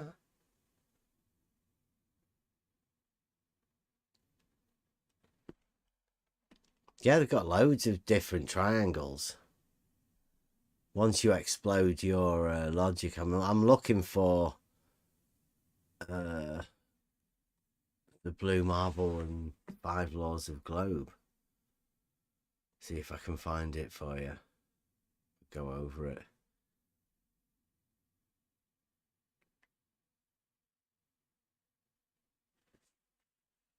Yeah, while you're looking, yeah, I tilted the toothpicks back. I raised the elevation and dropped it on the other one. I mean, I did all kinds of things, man. I tilted, twisted. No matter what I did, it always added up to 180. It changed the orientation a little bit. It tilted it one way, tilted it the other. No matter how high I put the string line representing our line of sight up one toothpick and down the other, or tilted it back, and I just kept measuring 180. It's the damnedest thing. So I'm not sure what this is relating to. Blue says no, Brian, in all uppercase. Blue, you don't need to yell. Says no, Brian. The longest line is about 180 miles. I don't know what that means, but I figured I'd let you know since he spoke to you in the YouTube channel. Yeah, I wanted to let him know that in my example, I scaled it. I did it on a globe. Just so you know, Blue, you must not have heard me. I put the popsicle sticks, I broke them in half. Like I'm calling them toothpicks. So I put the toothpicks on the globe, and I ran them about 4,000 miles apart, and I kept measuring 180 with the string lines in between, no matter what. That string line represents our line of sight. And like I said, if I drew the angles and measured them on the ground underneath, you know, I could probably come up with some wonky triangle, whatever. But no matter what, that line of sight, that string line, no matter how I twisted it, no matter how I turned it, angled it, lifted it, lowered it, it measured 180 every time. So maybe check out the video I put in the live chat. Okay, I've got I didn't this think I'd here. have to do that. Sorry. I've got this here now. This is a guy. I know he's going to go by the name. Yeah, I'll check this out. You guys can see that, can you? He went on, I think this is modern day debates, and you know what modern day debates means, right? Everybody understands what modern day debates mean. And this is Whitsitt talking to a guy that probably may or may not be, probably it doesn't remain, but listen to what he says. Okay, Austin, if you don't mind, I'd like to address where you talked about plane surveying. Plane surveying is not flat. Plane surveying uses the 8 inches times the mile squared formula to correct their elevations due to curvature. There you go. OMG, bro. Did I hear that right? Yeah, do you want to play it again? Just so you can say it again. Okay, Austin, if you don't mind, I'd like to address where you talked about plane surveying. Plane surveying is not flat. Plane surveying uses the 8 inches times the mile squared formula to correct their elevations due to curvature. Okay. Everybody get that? The guy don't know what a plane is, does he? He's not a surveyor, right? That's a character. And that is definitely not a surveyor. Oh my God, that's freaking Maine surveyor, ain't it? Uh-huh. Well, you know, the guy that may or may not be from Maine. Yeah, may or may not be. Probably Or isn't. surveyor, for that You matter. know. Yeah, I do have an extensive collection of clips for all sorts of these things all sorts. Let's see what I've got. This one here. This is McToon. Yeah, but it's the tangent to the surface. As I said, The this is tangent just to the horizontal. so here, just simple geometry. If you have a 2 mile long water level Yep. on the surface of a sphere, then the center of that water level is the tangent plane to the surface. Is that higher than the both ends of the water level? Then it That would be, center yes. point? Would Yes, it would. On Yes. on a sphere, the center of a water level would be higher than the outside tubes. Correct. Absolutely. McToon's 2020. Absolutely. That is how it Right, works. so if on I the could surface of prove a to sphere. you that a water level was horizontal, would that disprove your sphere? If you had measurements, absolutely. Got any That measurements? Water level is horizontal. Got any Yeah, measurements? You want me to provide you with measurements that the water level in a canal is horizontal. True. The entire surface of it, yes. Is the surface of that water of that canal? Is it matching a plane or does it curve? That's the question. That's the question. Hey, good afternoon. Sorry I'm late. Hey. What did I just tune into? This is madness. Do you like that? So that's all we need to do is work out some it's sort of MCQ, test.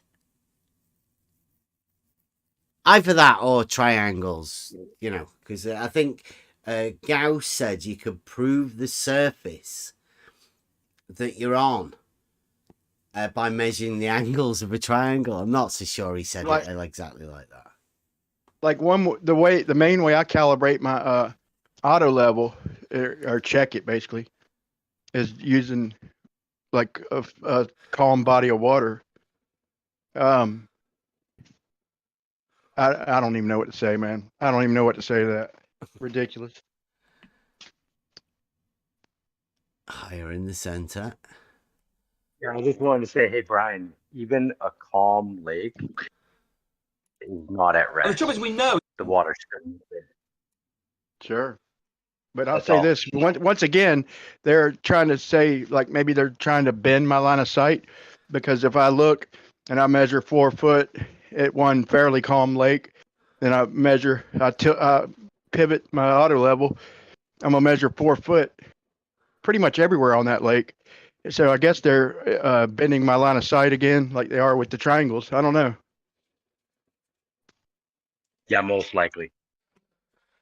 Here's another one. This is why it becomes important. And the trouble is, we know he claims to teach us to his children as well. So yeah, I mean, that's what bugs the crap out of me. What, that teaching that level is horizontal is something wrong because with that's that, wrong. Craig? Yeah, because that is actually a lie. Wrong. locally, it's locally correct. It's locally correct. Ah, The right, level only has locally. several meanings. Oh, Yeah, right. the So level has it- several meanings. Is The it local child level abuse changes. or isn't it child abuse then? What we Well, going with? I'm saying, personally, I believe the things that you teach your child, your autistic child, is How do psychological you- child abuse. Like that water is level. No, you teach your child that level is a horizontal plane, which is not true. Yes, And course the it is. implication of that is that you are teaching your child the earth is flat. No. Yes. If No, your child he asks you... knows there are mountains and valleys. He's been up Yeah, them, so do taking all flat, pictures. so do all other flat earthers, but you are implicating to your child that the earth is not a sphere, that the earth is not as we know it. You are teaching your child to... I teach my child, 'tis globe. We all know this. Everybody knows it. It's his fight the flat earth making shit up like he does. Yeah. mistrust You know authority it. and... Yeah, I absolutely know do know it. it. I 100% know it, yes. I have done personal calculations in the military, well, for Done fuel consumption, calculations? that only work when we're on a sphere. Oh, right. Which ones were they? Many, many. Which ones though? Go on. I had to Yeah, calculate, he says that. how much fuel... What? He says that, and then he on his next stream he says he's on a nuclear submarine. So 1 minute. Listen to this. He's not even. Okay. He's not even finished saying this. Like he's just gone Yeah. from accusing me and calling me a child abuser. for saying that water is level. And then this is what he's doing. Which ones though? Go on. I had to The calculate only how much fuel the diesel engines would use when going from South Africa all the way up to the. That's just the Gulf of distance, Canada. right? Yes, but What's that got to do with the sphere? Because the maps that we used were based on a sphere. Maps were flat, weren't they? No, they were based on a sphere. They were curved maps. The maps are all representations of curves. Yes. They are flat maps, though, Just right? because they're on a flat piece of Yeah. paper doesn't mean to say they're assuming the surface is not curved, you twat. Okay. That's my favorite rumpus quote right there. It's not curved, you twat. That's funny. I'm sorry. Thank you, Beth. That made my afternoon. I always wondered where you got that clip from. I've got loads of them. That one's in a Buster song. Yeah. Yeah. Good stuff. We do need one for Blue Marble and Buster. Rumpus for the 5 laws of globe. Which I can't seem to find at the minute. What's this one? Operators and amateur radio astronomers tracking it, and they all triangulate it to the same place. Maths cannot lie like that. Triangles are triangles. So- You've got so, yeah, triangles sure. that are going to add up to 180 degrees. It's as simple as that. Well, sure, they're tracking the spoof, which is... There you go. Triangles with 180 degrees. Everybody agrees. Apart from Blue Marble.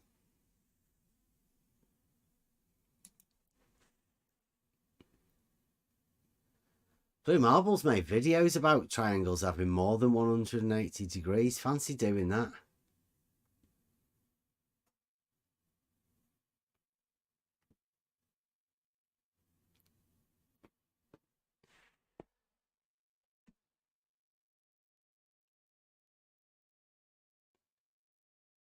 Oh, this is a good one. I had this one today. And so it's true. Right. Get you guys in. Right, now this one is a really old one from Flat Earth Debate Science versus Pseudoscience. But it's got Cosmo in it. Horizontal level literalist. Oh, Mark Taylor's in it. So this is quite a bit ago, right? Let's listen to this. And so it's true that this would be different, but it's also true that on a globe, a horizontal line is not parallel with other horizontal lines. Like they're all tangent lines. And that's measured, and that's literally. But in reality, they are horizontal, that's are reality. parallel. Measured reality. What do you think measured means? Not measured in a simulation. It's measured reality that vertical lines, vertical zenith, plumb lines are not parallel. Therefore, horizontals are not parallel. Because a horizontal line is a line in a horizontal plane perpendicular to the vertical. And if verticals are measurably not parallel... Doesn't curve though, does it? A horizontal. Does it? It would curve. What, a horizontal would curve? Yeah, if you have enough... Oh, we've got a wild if you have one. enough data points, absolutely. Well, that's what I'm saying. It's at least if we wanted to stay with Hey, what just happened? Do you want to hear that again? Line in a horizontal plane perpendicular to the vertical. And if verticals are measurably not parallel... Doesn't curve though, does it? A horizontal. Does it? It would curve. What, a horizontal would curve? Yeah, if you have enough... Oh, we've got a wild if you have one. enough data points, absolutely. You have enough data points. Bendizonal, man. Bendizonal? Yeah. Man, bro, I just posted. I know you don't do it much, but I'm still gonna request.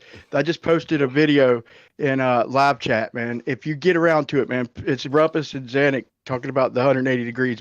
It's like 20 seconds, but if you play it start at 3 minutes 46 seconds to 4 minutes and 10 seconds. So it's like 24 seconds, man. But if you do play it, start at 3 minutes 46 seconds, and it's right to the point. Well, let's get Quick and let's get this one right done to the first. point. I'll get this one out. That's what I'm saying. It's like Lisa would want to stay with the consistency of these diagrams. Kosho it's comes good in to to be able help. to equate those horizontal lines to the tangent lines, and so you would never have to think about them as curving or anything. But you see the way Kosho comes in there to defend Cosmo. Cosmo just said that horizontals curve, and Kosho immediately says about that you wouldn't have to think about them curving. He wasn't telling me, he was telling Cosmo. And so you would never have to think about them as curving or anything. But they would be, wouldn't they? They would have to curve, wouldn't they? Like Cosmo's just said, the horizontal needs to curve. If you remove it has to. one to the other, then that line that you're now creating would in reality, each individual line would still be tangent, and so that wouldn't exactly be, so exactly Kosho, which is why that one says horizontal line at A and horizontal line. These are old stuff. I wanted to quickly point out too that he said they're trying to it's turn lines not a into points. simulation. Sorry, Rob. No, I think you started first. I'm sorry. I was just saying that it's interesting that he said not in a simulation. It's measured not in a simulation. Well, how does he suggest to measure it without a simulation? He imagines Jeff, the guy that we've just seen that said that planar surveying wasn't adds in curvature. That guy, that's the one they're all relying on. Blue Marble Science. Oh, them all. They all rely on that guy and his little scribblings in a book. And now it seems that McToon's found some old numbers from 1800s that they think they can imagine triangles having more than 180 degrees. Blue Marble thinks that triangles have 180 degrees, and if you imagine verticals diverging, you can add more angles in somehow. So fantastical thinking. I haven't got a clue how it happens. Right, where's work with Brian? Let's have a listen to this. 4:16 to 4. A flat earther would agree with me. Wow, you put really fast. 3:46. Okay. Didn't understand that line of sight triangles equal 180. You're not some arbiter of truth in this subject. Trust me. You didn't know that line of sight triangles equal 180.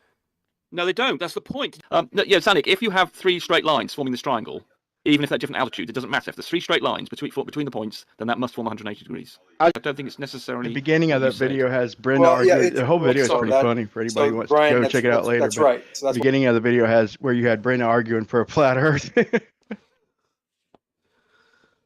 Yeah, they're crazy. They don't even know what they're saying.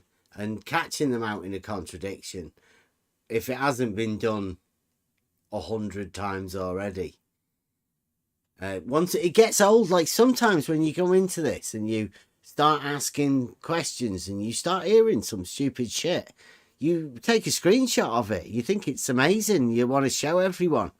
But after you've been in there for 4 or 5 years, you realise you've heard everybody say all of this stupid shit. Yeah, I know, but I've been here 8 years and the shit's still funny to me. But I'm still here every day listening to the shit because it amuses me. And I know they're wrong. And it's funny because I can trigger people at my work too. It's great. Anyways, I got to try and get this work done. Yeah. Well, it might be funny, but I mean, once you realise that these people have serious mental conditions, I don't think you should be laughing at them. Yeah, no, we're here for them. Like, if they want to stop saying stupid shit, we can educate them. I got a glow plug stuck in a motor, by the way. It's not supposed to be stuck in there. It's gonna be a problem. I gotta go back on mute.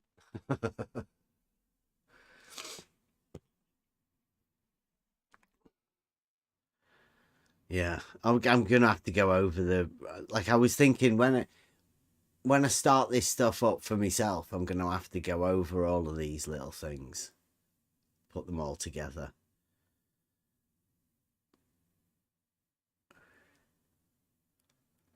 Triangles can only have 180 degrees, blue marble science. That's it. It is a geometric law. You've heard of Pythagoras. Well, that's what that clip is. That from 3 minutes 46 seconds. That like 30-second or 24-second clip is his own teammates telling him that. So maybe he doesn't believe it from you, but maybe he'll believe it from some of his fellow blue marble scientists. Fight the Flat Earth said it. Like, I mean, there isn't any higher power, is there? I know blue marble science goes with blue marble science, but like he said, that's just a mythical thing, blue marble science. I think they all cut FTFE some slack. They know he's a little bit socially off. I think they all cut him some slack. No, they have to. He's the leader. He's the top man. He's got the closest links to Simon Dan. On direct speed dial, he's on his friends list. So they all have to pay respect to him.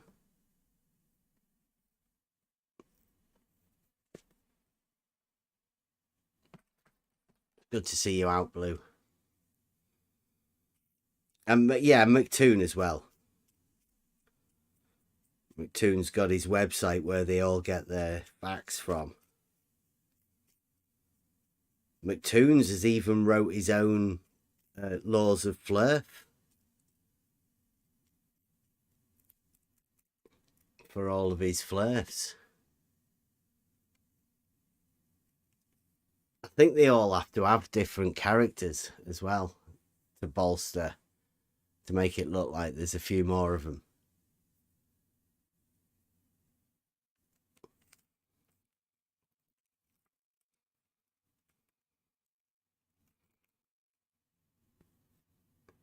Got the 3, 4, or 5.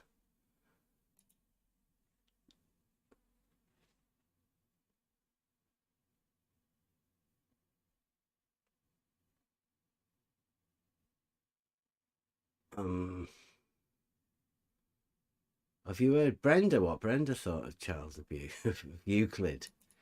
Yeah, we're probably one of the most perfect. Can you guys? Yeah, we're probably. Can you guys see that in there? You guys in the Discord, can you hear this? Yeah, I can see it. Okay. I can see it here. See it just fine. One of the most perfect books ever wrote. Well, it's wrong as well. Well, it's wrong. What, Euclid's elements are wrong? No, it's wrong, isn't it? I don't know. You say it's wrong. Like you've Well, just on said a it surface- three or four times there. But how Yeah. is it wrong? You just say in that Euclid's elements is wrong. Euclidean geometry is wrong. Brenda. Right. It's wrong. Yep. It's wrong because in the presence of gravity, space is non-Euclidean. In the presence of gravity. Yes, when gravity is not present, it Yes. works, but when it is present, it's not So when asleep. we say we use Euclidean geometry, would that mean that there is no gravity, or that you're wrong? No, that doesn't mean that. That doesn't follow. Oh, doesn't follow. Geometric reasoning. Brenda says wherever there is vertical or plumb bobs, then that's not Euclidean. Fantastic as though it seems.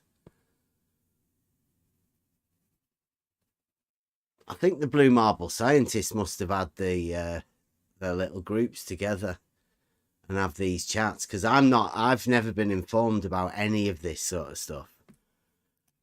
And if there's anything I know about my journey through all of this arena, is that there are a few things that some people need to be told in order for them to not ask the wrong question of the wrong person and have themselves labelled wrongly as a child abuser, let's say.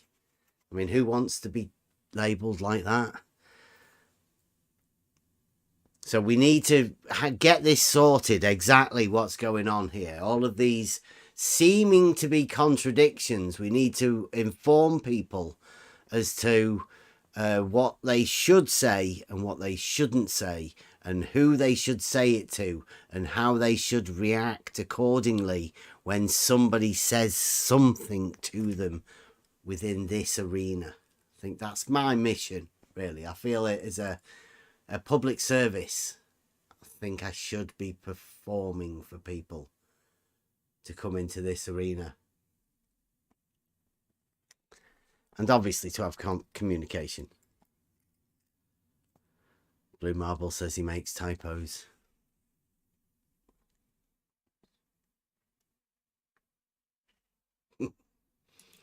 So Brenda doesn't think Euclidean geometry applies to anywhere where there is vertical.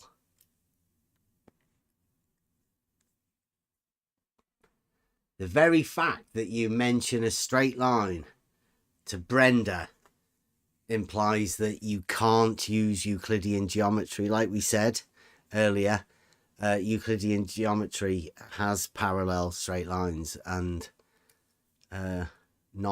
not that necessarily has to have no straight lines.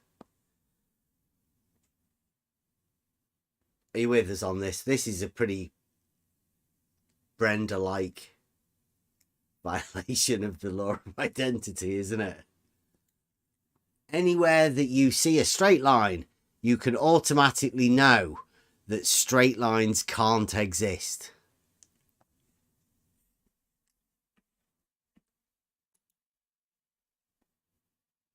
You can see only a miracle. Oh, this The one. sum of the internal angles of a triangle is always 180. No more, no less. I don't see why you guys should get away without saying this. Here we go. Ex-doctor. The sum of the internal angles of a triangle is always 180. No more, no less. So you be told, Blue. I think Blue Marble Science and Bob have got a bit of a feud going on. They both don't go into the same server at the same time.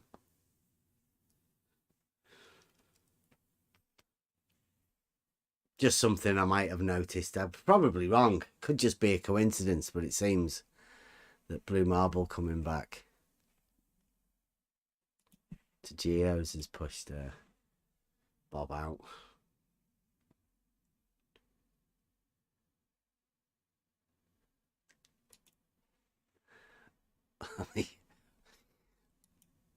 Come on, it's free for all Friday. If somebody wants to talk about something, I'm all right. If you're not, I'm just going to keep finding clips. I didn't have so much work to do, and fighting this stupid motor, I'm so angry right By now the with this shortest motor. distance. If you could just lighten my mood with some of these antics. Oh, well, here's another one. Thank you. Here's another one. I'm just getting a few of the clips. These are only in the videos. By the shortest distance between any 2 points on Earth is a great circle course. It's not a line like you try to draw on your flat Earth maps. By the shortest distance between any 2 points on Earth is a great circle course. It's not a line like you try to draw on your flat Earth maps. Wow. Shortest distance isn't a line. Imagine that. And when he says flat Earth maps, I think he gets it wrong. I think he means flat maps. As in, all maps that you see when you try and draw a line on it, he's saying it's not one of those lines.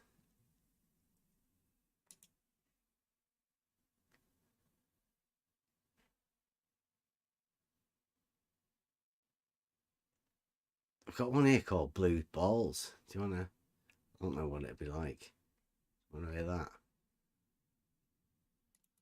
If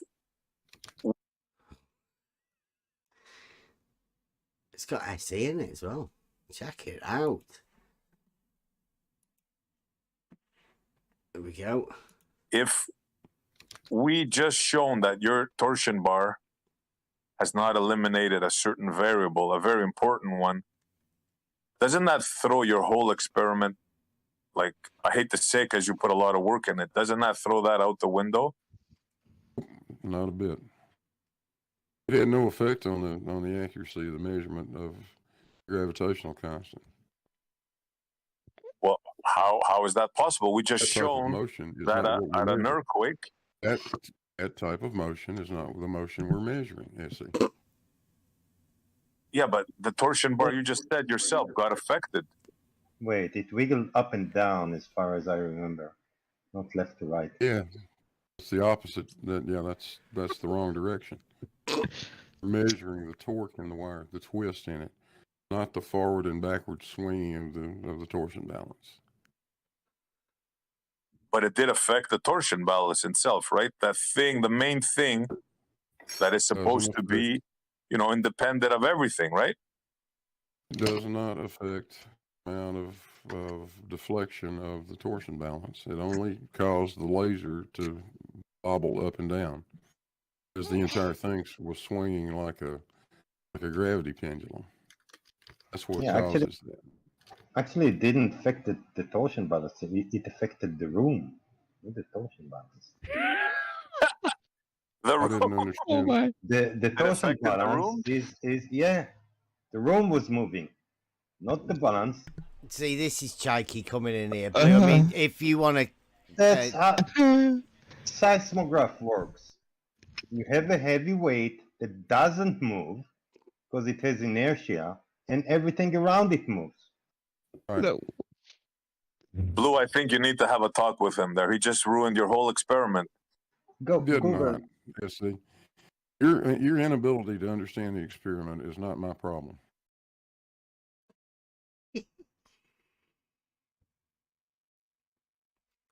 Did everybody hear that? Do you like that?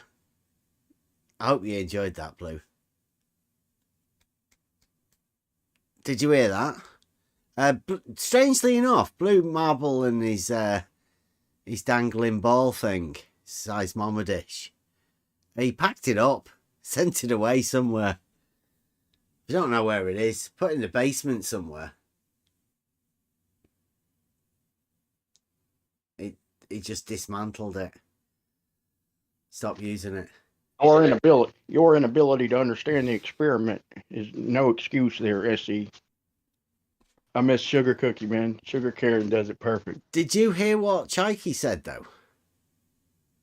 I'm going to hear it again, because we're talking about Yeah. Blue Marble, right? Blue Marble had a seismometer, a Cavendish, right? It was initially a Cavendish. And he was coming to, well, he wasn't coming to the end of it. It was hotting it up. It was doing live streams of the lights on the wall or whatever. It was, it was going. It was great for Blue. Yeah. And then there was an earthquake. And what happened was that Blue's seismometer, it became a seismometer that day, where it picked up. It was that accurate that it picked up this earthquake, right? Which we thought, wouldn't that invalidate the whole thing because it was meant to be isolated. I can remember Cavendish having to look through a little peephole outside his shed, right? That was how. And what did they say? They said that the light didn't move, but the walls that the light was shining on was what was vibrating. Some the walls, crazy. The house moved, everything else moved, but not here. I listened to it again. If we just shown that your torsion bar has not eliminated a certain variable, a very important one, doesn't that throw your whole experiment, like, I hate to say because you put a lot of work in it, doesn't that throw that out the window? Not a bit. It had no effect on the accuracy of the measurement of gravitational constant. Well, how is that possible? We just shown that at an earthquake. That type of motion is not the motion we're measuring, Essie. Yeah, but the torsion bar you just said yourself got affected. Wait, it wiggled up and down as far as I remember, not left to right. Yeah, it's the opposite. That's. So Chaiki's coming in to save him there, to say that it was a different motion. So it wiggled up and down first. So that's the wrong direction. We're measuring the torque in the wire, the twist in it, not the forward and backward swinging of the torsion balance. But it did affect the torsion balance itself, right? That thing, the main thing that is supposed to be, independent of everything, right? It does not affect the amount of deflection of the torsion balance. It only caused the laser to bobble up and down because the entire thing was swinging like a gravity pendulum. That's what causes that. Actually, it didn't affect the torsion balance. It affected the room with the torsion balance.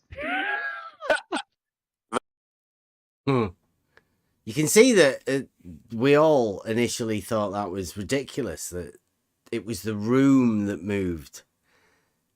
I still think it's ridiculous. But that's Chaiki. Chaiki's coming to help Blue. Now, we all think it's ridiculous, but Blue sticks up for Chaiki. Like people sticking up for, I don't know. I didn't understand. The torsion balance is the room was moving. The room moved. Not the balance. See, this is Chaiki coming in here. Blue. I mean, if you want to... That's how seismograph works. You have a heavy weight that doesn't move because it has inertia, and everything around it moves. No. Blue, I think you need to have a talk with him there. He just ruined your whole experiment. Go. See, your inability to understand the experiment is not my problem. So my take from that is we need to start building our houses and like hanging them on pendulums so earthquakes don't affect them, Yeah. I'll just give Blue, what we should do is build houses to the same sort of structure conditions that Blue built his seismometer dish. Because there was no movement there, Chaiki said.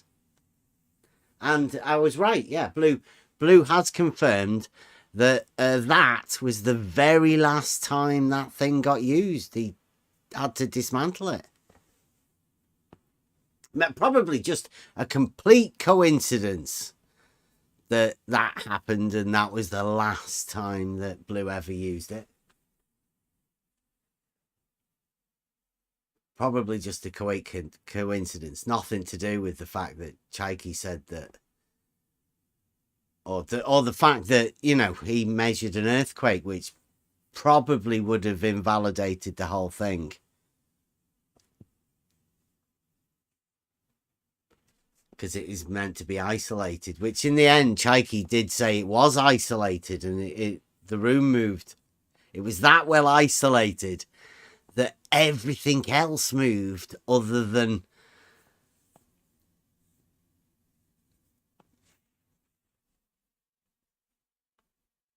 So that may be what they're studying. They'll just come up, literally, they'll come up with anything at all. They'll say anything at all to keep their narrative. It's ridiculous. Yeah, well, I mean, that's probably where it's gone, right? They went to take it to study it because it's the only thing that doesn't move in an earthquake from miles away. The whole room moved, but Blue Marble's seismometer didn't move. It measured the room moving around it. It's fantastic. That was PhD Tony that told Blue to do that, and then Chaiki that came and helped.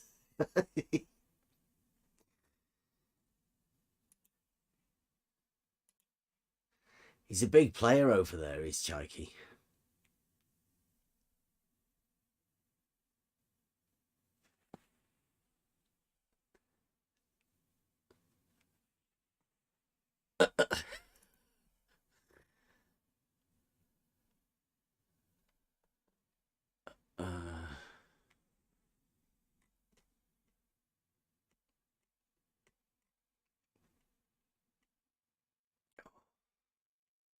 Has anybody got any other topics they would like to talk to about? Does anybody want to come in from YouTube? From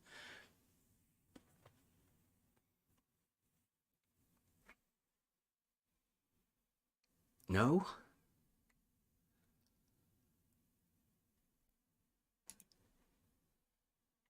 There's nobody here. Nobody want to talk about anything.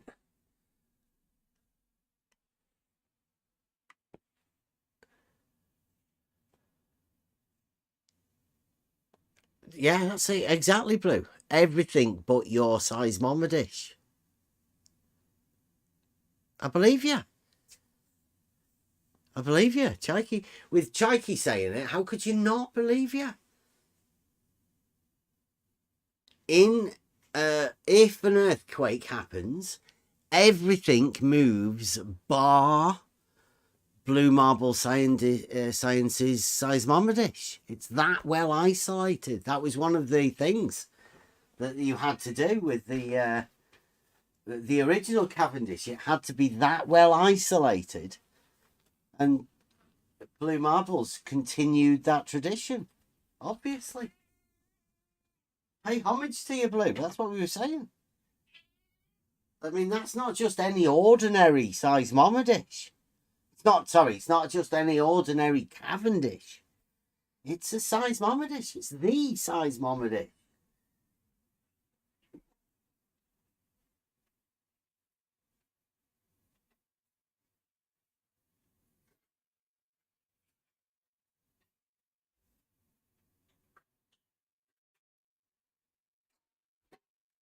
I don't think they make enough of it. All of this stuff that they, people say they don't do anything. Blue Marble has. He's had to get rid of it. I'm making a brew. What kind of question is, what do you think an earthquake does? That's a Blue Marble science question.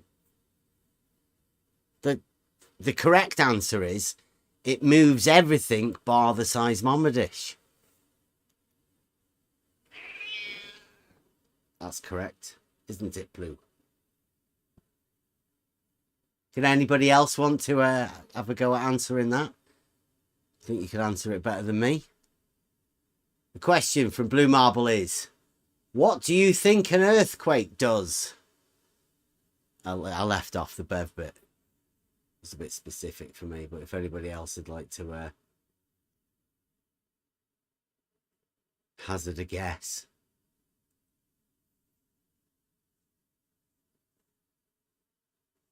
No? Do you want to let us know, Blue? Please continue, Bev. Okay, Blue. What You does... Is it... Was that a joke? It must have been. I mean, now they're talking about skyscrapers and things.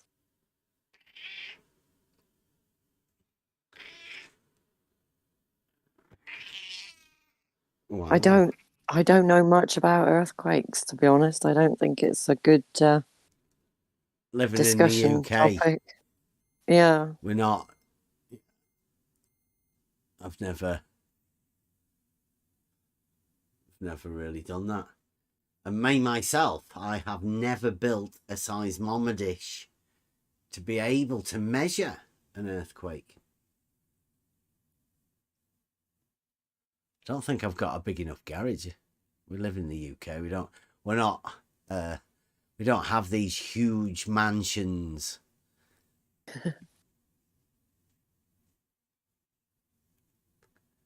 At least not all of us. Can't have big houses. Earthquakes move things that are attached to the earth. The pendulum was isolated, so it moved less or not at all. Like I said, yeah, we understand that. Chaiki said that it was completely isolated.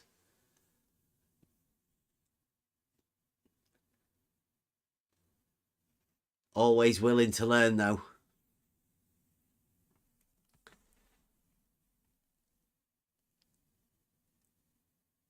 See you later, Kevin. Thank you very much. Should I get some more clips? I haven't got a clue. I don't know, but apparently I'm supposed to be an expert in earthquakes and rockets. Are you not? No. No, I'm not either. Wally says I don't know much about much. Well, I don't imagine that you and Wally would have much in common, to be honest. Not if he's going to talk about rockets all the time, no.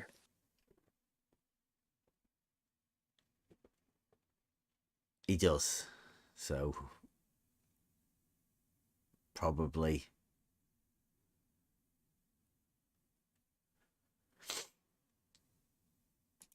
Demonstrate that the surface you're using is flat, and none of you have ever done that. Why, I wonder? If I used a liquid level, you would say that the surface isn't flat because water curves are... This is an old one. Yeah. No, if you use a patch of water the size of a table, that'd be fine.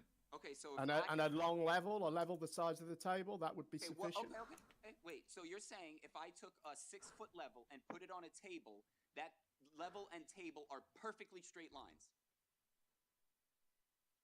I'm not really sure where you're going with this. I know. It would depend. It would depend on the actual experiment, wouldn't it? We would have to see it, but I would rather you show me an actual experiment than propose some hypothetical one that you might do at some point in the future if we don't object too much. What's the point of this?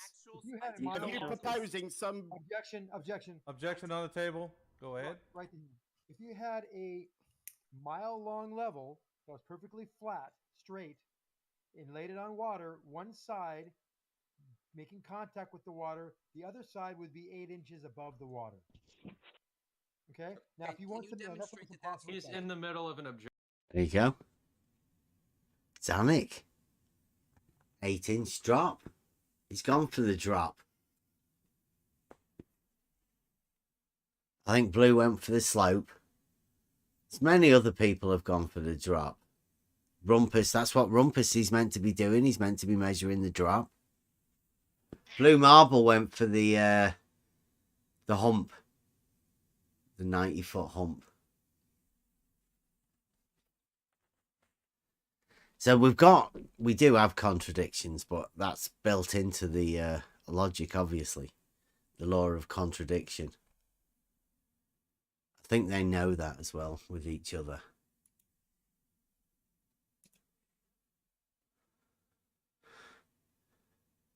That's why nobody ever notices it within anybody else, because it's a law built in within. Yeah, the isolation did. It must have done, Blue.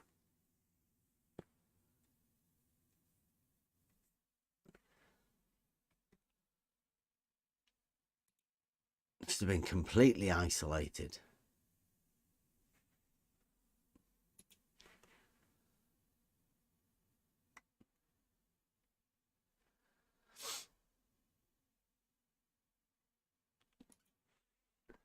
Must have been.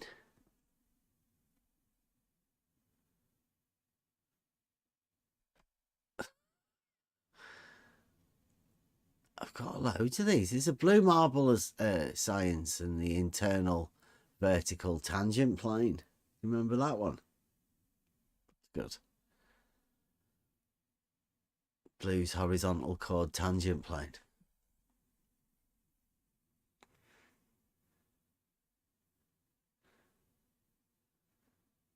Blue's proof. I do not have a model other than saying level is horizontal. I do, and my model says level is not horizontal. Brilliant. I say I can prove that level is horizontal. And I say I can prove it is not. Brilliant. It's sloping away the water. Yeah. No, the water level doesn't slope away. Yeah. Blue. Yes, it does. No. Yes, it does.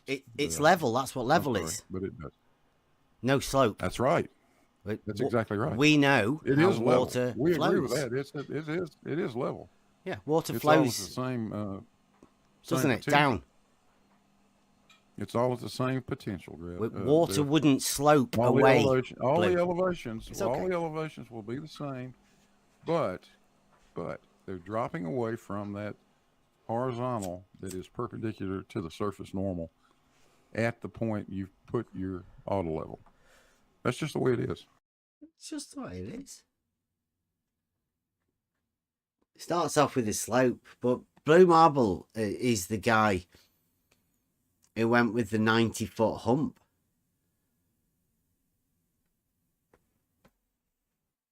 So Blue has contradictory things, but I guess, like we say, the law of contradiction means you have to.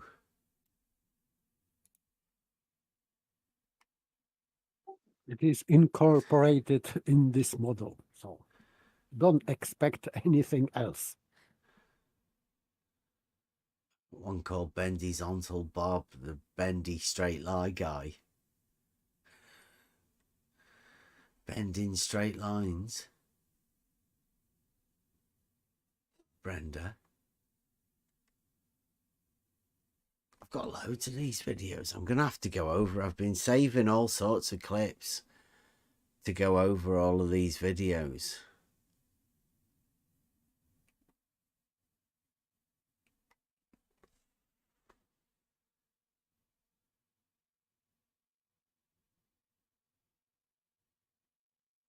It's a hump slope.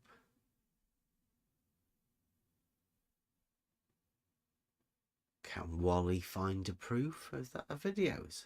I don't know whether I've got all of these to put out.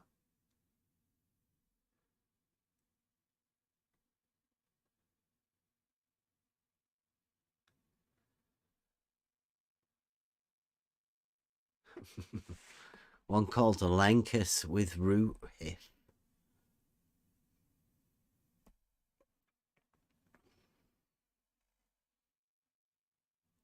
George's level. Special one for George, 30 odd minutes. That was it.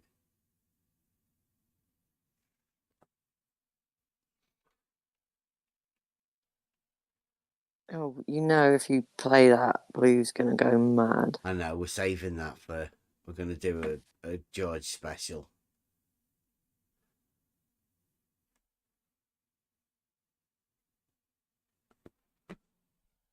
Do you see the 8-inch drop? Oh, Darren has popped into the YouTube chat. Oh, nice. He's asking a strange question. Why is the horizon line over water always below the crosshairs on your out level? Level is not I would say, Darren, let me have a look at that one. Because you always set the auto level up above the horizon. Always. Yes. It might be too convoluted answer. Yeah, I guess. But that's the truth. And I'm sticking with it. That's what I'm going with. Right, here we go. This is one of the great ones. Because when I was making videos as well, I quite like this. Level is not a straight horizontal line.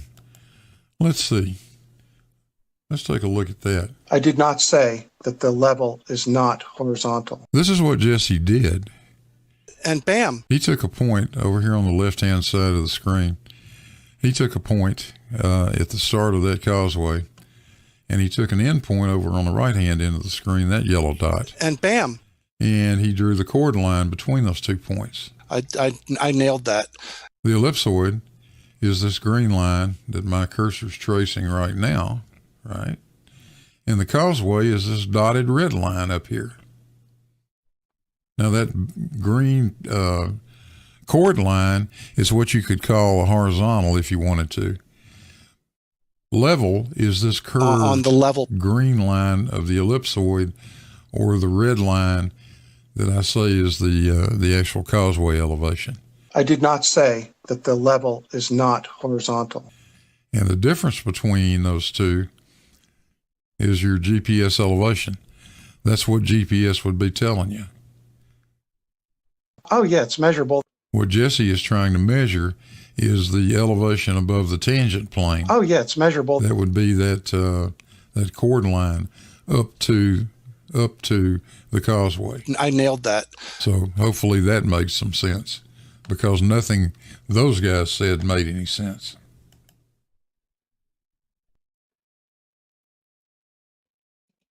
If you read that, it says, you can make your own slide without my logo on it. That one is protected by copyright.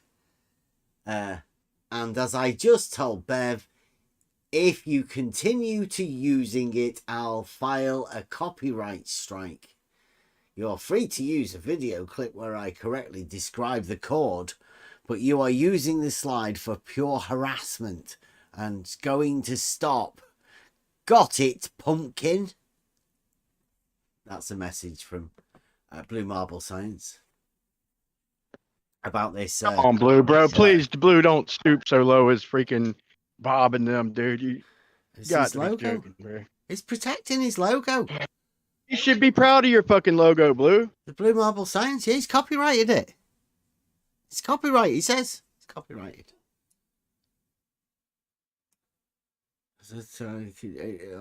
That one is protected by copyright. Blue Marble Science is copywritten. The Blue Marble Science logo. This is. This, you call it a globe. You might be familiar with it. Copywritten. And actually, did you hear the elevation above the tangent plane? That I say is the actual causeway elevation. I did not say that the level is not horizontal. And the difference between those two is your GPS elevation. That's what GPS would be telling you. Oh, yeah, it's measurable. What Jesse is trying to measure is the elevation above the tangent plane. Oh, yeah. Okay. Did you hear that? Trying to measure is the elevation above the tangent plane. Oh, yeah. What Jesse's trying to measure is the elevation above the tangent plane. Oh, yeah, it's measurable. What Jesse is trying to measure is the elevation above the tangent plane. Oh, yeah. So where's the tangent plane?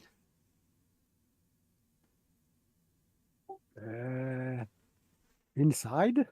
It's measurable. That would be Yeah. The internal horizontal tangent chord plane. And that's what Jesse was measuring. The elevation above that. Internal horizontal tangent chord plane. He did much digging, I guess. Yes, but I mean, everybody else has been going for the drop, whereas, see, Blue Marble did say the horizontal, so there's no drop from this one. This is an elevation above the horizontal tangent chord plane, right? Not a drop. Yes. Oh, hump. Hump. So thank you very much, Blue Marble Science. This is where the difference is between the different models. I think they're both part of the dogmatic globe model. Obviously not the real globe. But we'll leave them to that. That's their contradictions that they'll have to sort out themselves. But I will be able to make a video of this, all this sort of stuff. Opposing arguments of the Blue Marble scientists.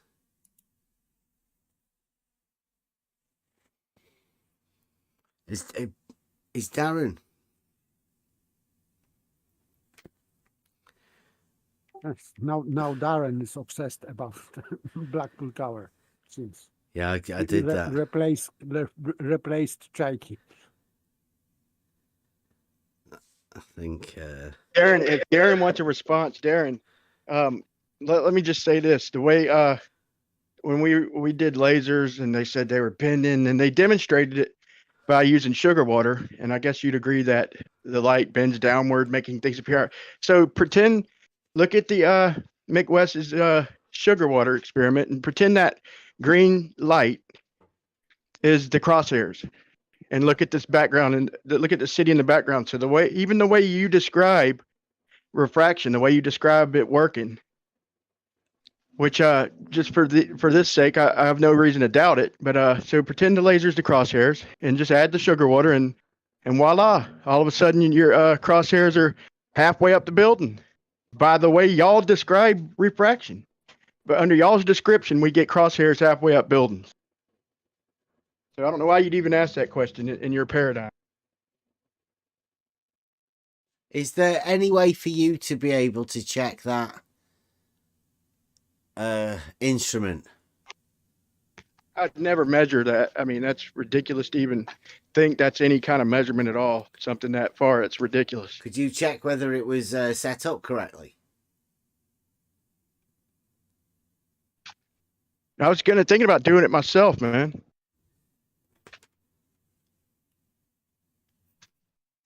But I'm not going to shoot long range through the auto level. That's ridiculous. Darren can predict the refraction. Don't worry about that. He's already, before you've even thought of doing it, Darren can already predict it. Don't worry about it. They've got the refraction. I thought they were calling it Earth curve, though. They were saying that prophecy. Yeah, they were saying the reason that the crosshairs are so high at Blackpool is because of Earth curve, and then they show us something refraction doing the same thing.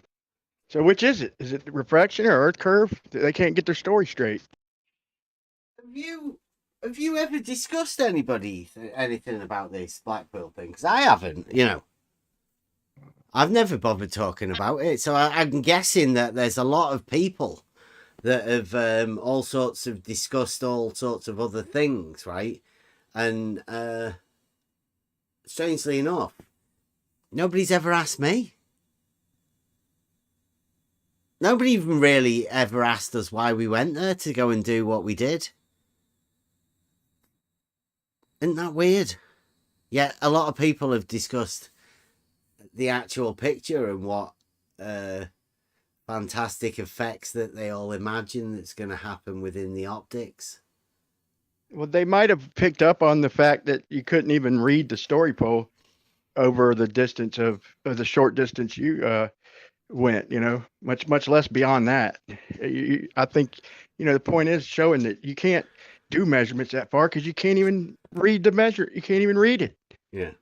And then they want to go further than that? No, the point is that we went there to show that a guy that wrote down a load of numbers in his little book that says he proved that plumb lines weren't parallel. was bullshitting. Because we've got a big, massive list of all of the evidence against the guy that obviously isn't a surveyor. It was just a character. And his master was Jesse Kozlowski, the one that helped Blue Marble give us the internal horizontal tangent chord plane. They're the only two people in this whole argument that have ever said anything to do with any of this sort of stuff. And they're deemed to be the masters of geometry and surveying when they're frauds. Both of them. They're just lying bullshitters. So whilst people carry on discussing what happens optically in the thing, you're completely missing the fact that it's proof that they're bullshitters. All of their evidence has just crumbled. The whole lot. Because the guy that's claimed to do this didn't even give you as much footage as we did to show you optically what you can see and what you can't see. He just showed you a load of pencil drawings, pencil numbers that he wrote down in a book. And when you actually see what he could have seen, you'll see that he can't have measured those angles that he claims to have measured. Even the numbers he wrote down was messed up.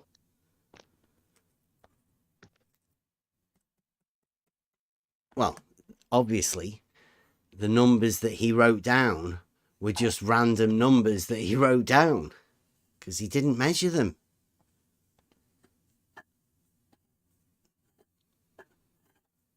It's pretty obvious.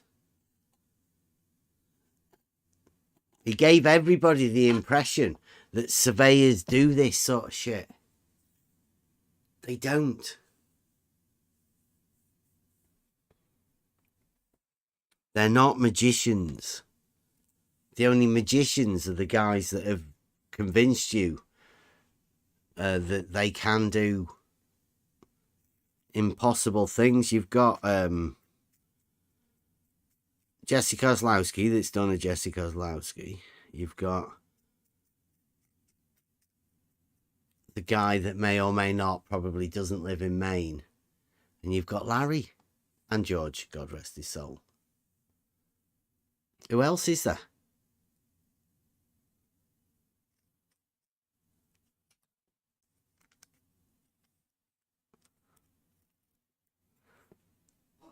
The answer is no one.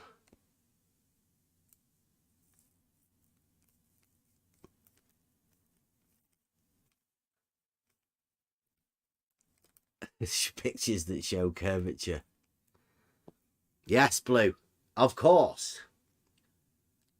His globe. There is curvature. It's everywhere. Surely you know that.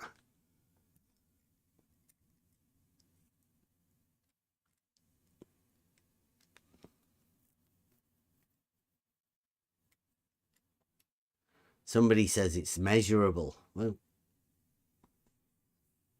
a slope, that's measurable. An elevation change over distance, that's measurable. Curvature isn't measurable.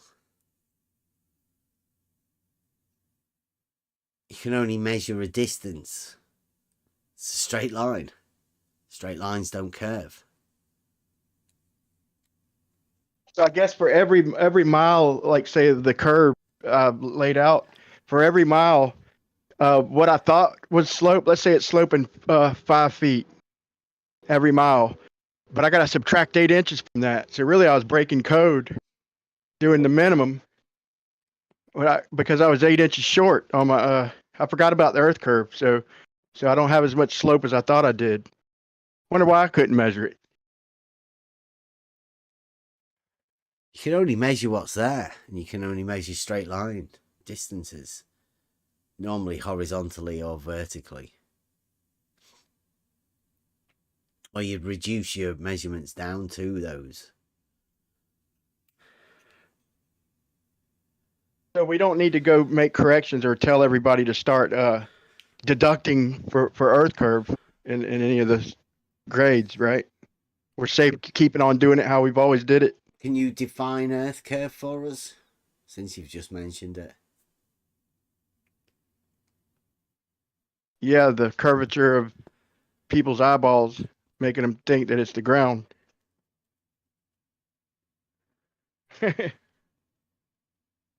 I don't know, man. You don't know.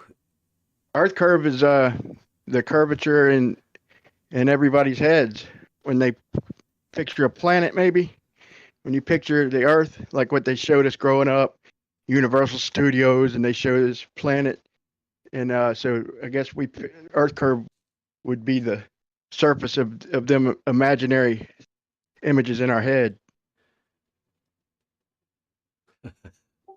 But there is a problem, because if they say that there is a curvature on the Earth, they don't mention refraction. Then refraction disappears. When they say that we can see curvature, so no refraction, because refraction, their refraction, causes that this curvature is not visible, because we can see in straight lines. So curvature is cancelling visible curvature, but they say they can see curvature. So they have to decide: do they use refraction or not? Because sometimes they use refraction and sometimes they don't. Because with bendy light, we can say that there is no curvature. So it's just nonsense what they say. They should decide, or they use refraction or not. If they don't use refraction, they can say something about some kind of curvature in their mind. But if they are using refraction, they cannot say that.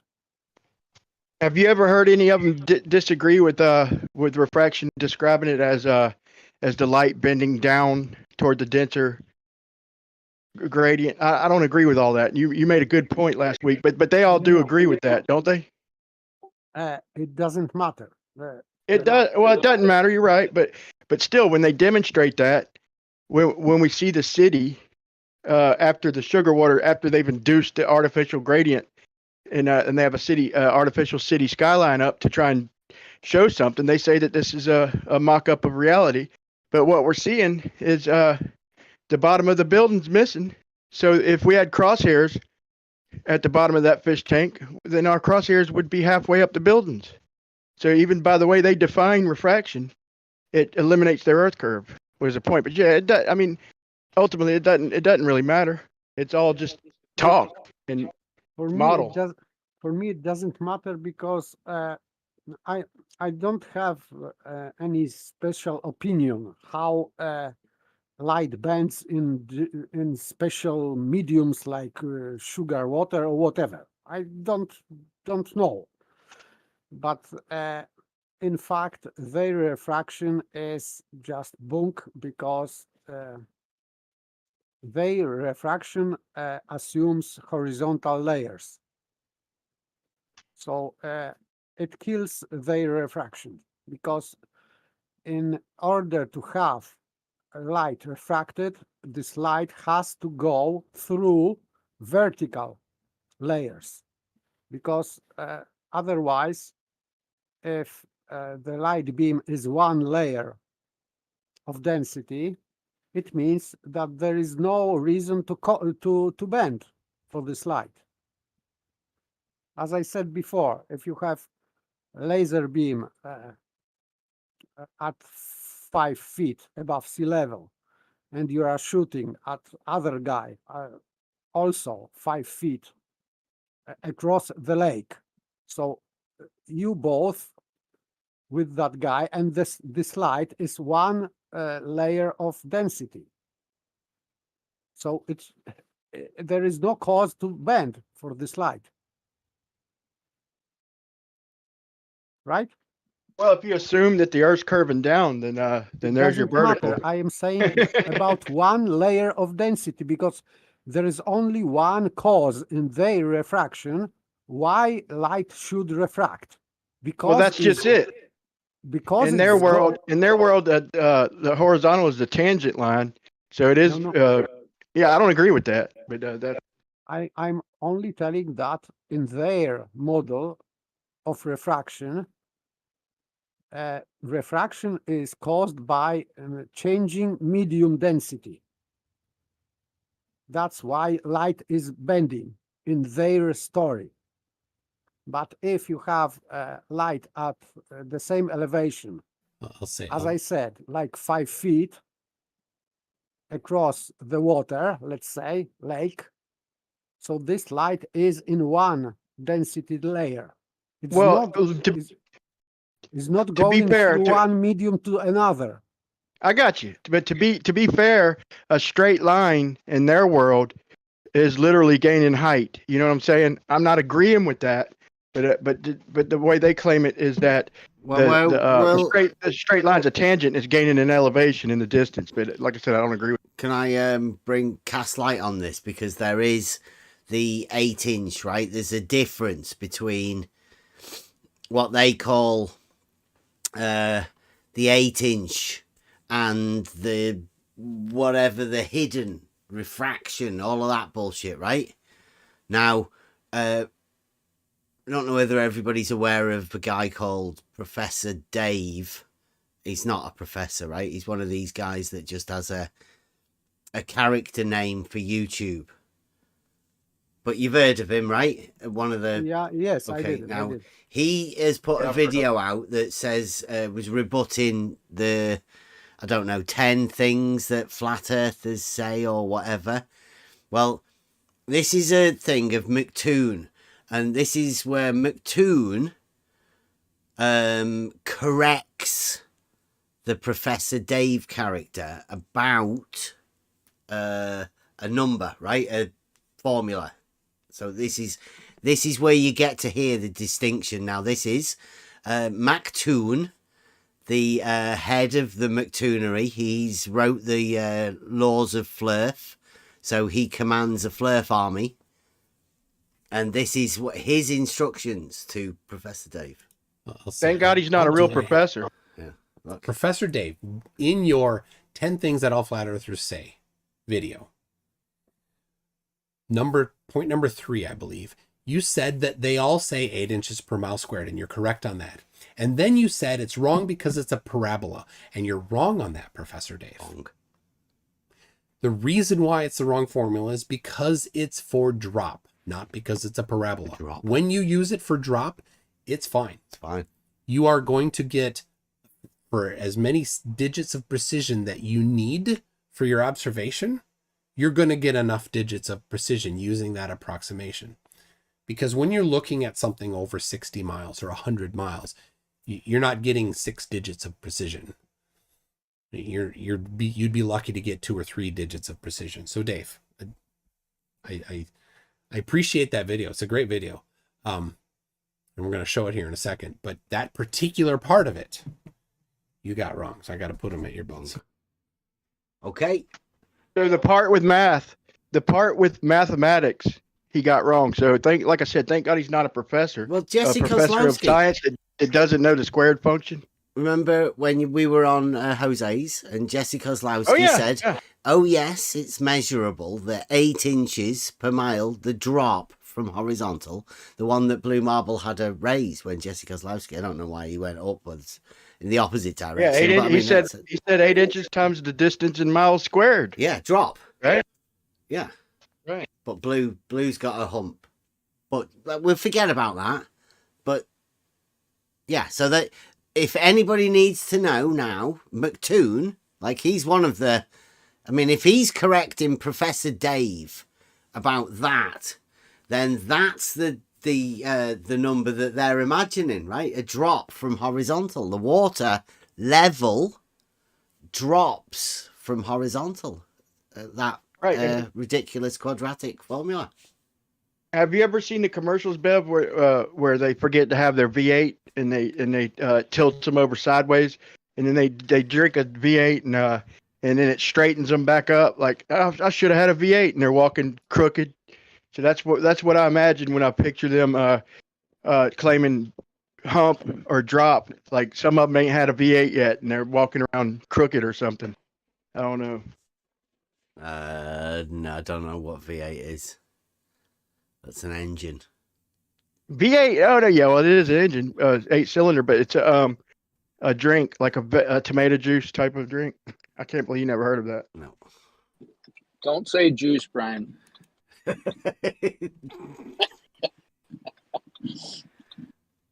Tomato. We never had that. Nobody. It's a vegetable. It's like. I know what a tomato is. Drink. I don't like it. They don't have them in it, so you literally never even heard of a V8 vegetable drink. That is crazy. Have you ever done your own juicing? Man, my blender wasn't strong enough, man. It acted like it was, but it come to find out it wasn't, man. So I just wound up with minced vegetables and a piece of shit blender to hold on to.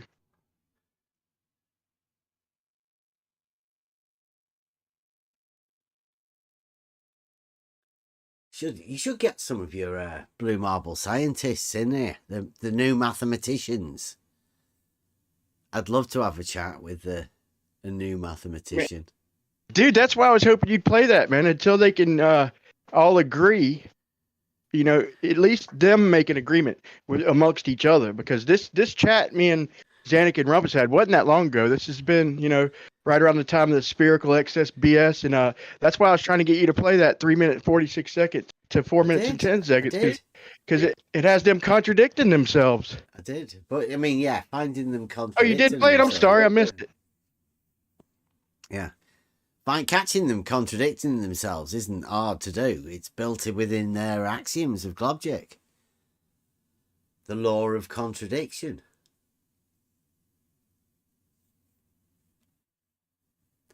Yeah, quadratic equations. Anybody thinking quadratic equations can possibly relate to reality. Slightly ridiculous. But, hey, you're going to be doing it. It's fine. We can imagine it. Oh, look, blue marble's sticking up for tune. To find drop. Measured. It's an impossible measurement, isn't it? No, you cannot measure that. Of course. As soon as Blue Marble Science and MC Toon admit with these line of sight triangles that, I know we've beat it to death, but one last final statement on it. Until they admit that the orientation changes are induced, that they are applied, not measured, until they admit the orientation changes are put into the equation, then I don't even know if I want to talk to him about that, man. Don't leave Gem Panda out, and don't leave Star Cotter out. Well, I don't think. Well, yeah, Star Cotter too, but I don't think Gem Panda even understands him. No, Gem Panda. I'm telling you, Gem Panda was the first one to tell me that triangles measured on tops of mountains. I mean, I can find that clip. I'll get it out. It's one of the classic ones. It's one of the people that get me into looking into things. Because when I hear some stupid shit, I have to. I often wonder. That's one of the things that starts the wonder within me. Me hearing somebody say stupid shit. Normally grown men.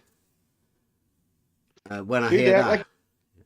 They act like they're so good at math, and they might be good at imaginometry and all this stuff.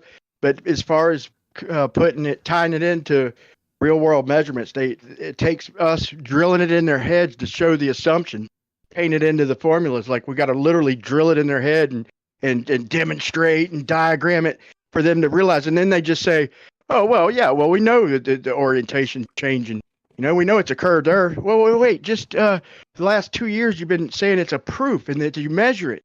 Now you're admitting that that it's induced in the calculation, and but you just knew it was a global time before you were using it as a damn proof. That's dishonesty.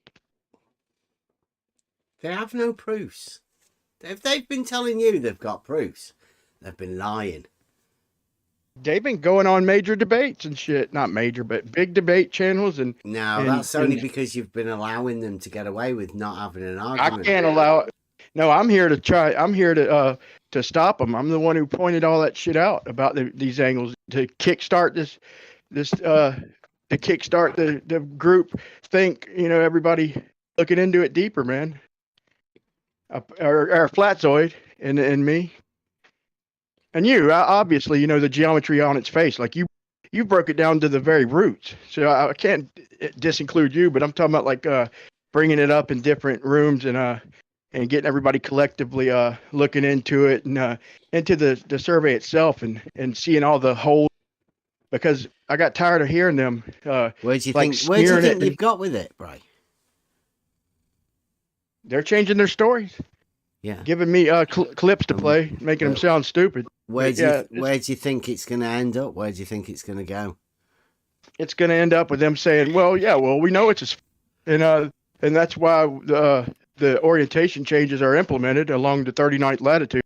They're going to act like they knew that they were saying that the whole time. That they were saying, but in the meanwhile, until I stop them, they're going to keep calling it a proof. Have you not heard just recently, though, that they're struggling with the identity of straight? Yeah, that's why I said you broke it down to the fundamental roots. Like, it's funny, man. All these arguments boil down to just that. And if you think about it, they all boil down. But I'm just trying to point out to people who don't know, and the fact that line of sight's a straight line. And 3 straight lines, you know, the basics, you know, but I like the fact you boil it down to the root because it all boils down to the straight line. Yeah, where do you think you can go with it?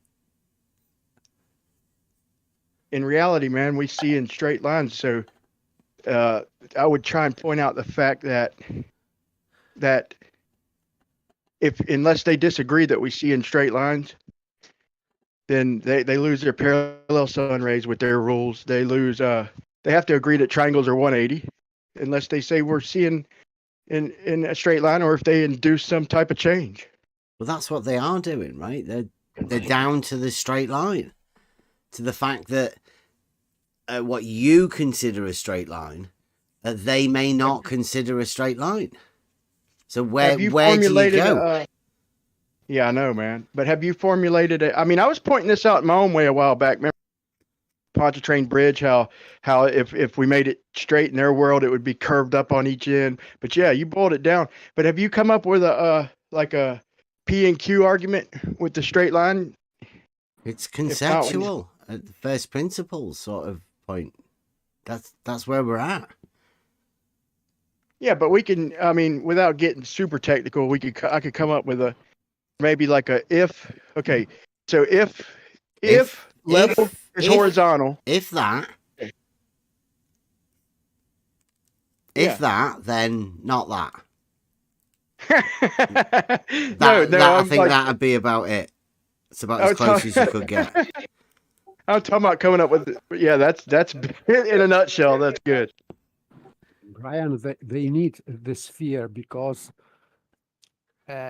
you are measuring distances, in fact, in the air, and the air doesn't bend.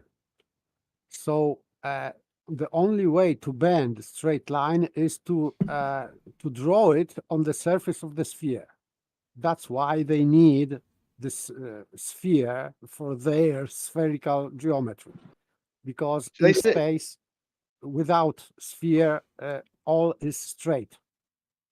They can't break it back down to 2 dimensions though. Like if they're talking about a latitude line, and they're gonna leave out the fact that it's curving downward, okay, or say it's humping, right? But then they're also gonna say it's curving in a circle. So I guess that's how they wind up with their their radius is like longer than the damn circumferences, or longer than. How can you reduce it down to 2D and have the sphere? I don't agree with it. Yeah, I don't but agree with it. How can you do it? I know it doesn't matter whether you can can imagine agree with it, but how can you even imagine it? You can eliminate the up and down of it. I don't know. I mean, you just got to eliminate one of the dimensions. Which and one? Picture us. But you got to eliminate it and then not eliminate it. It's hard to explain, bro, because you have cannot to eliminate it, but then calculate it as such. So it's really a contradiction right on its face. You know, in their model, they have two horizontal axes, X and Y, which are bending, by the way, and straight. Third dimension is straight, this vertical.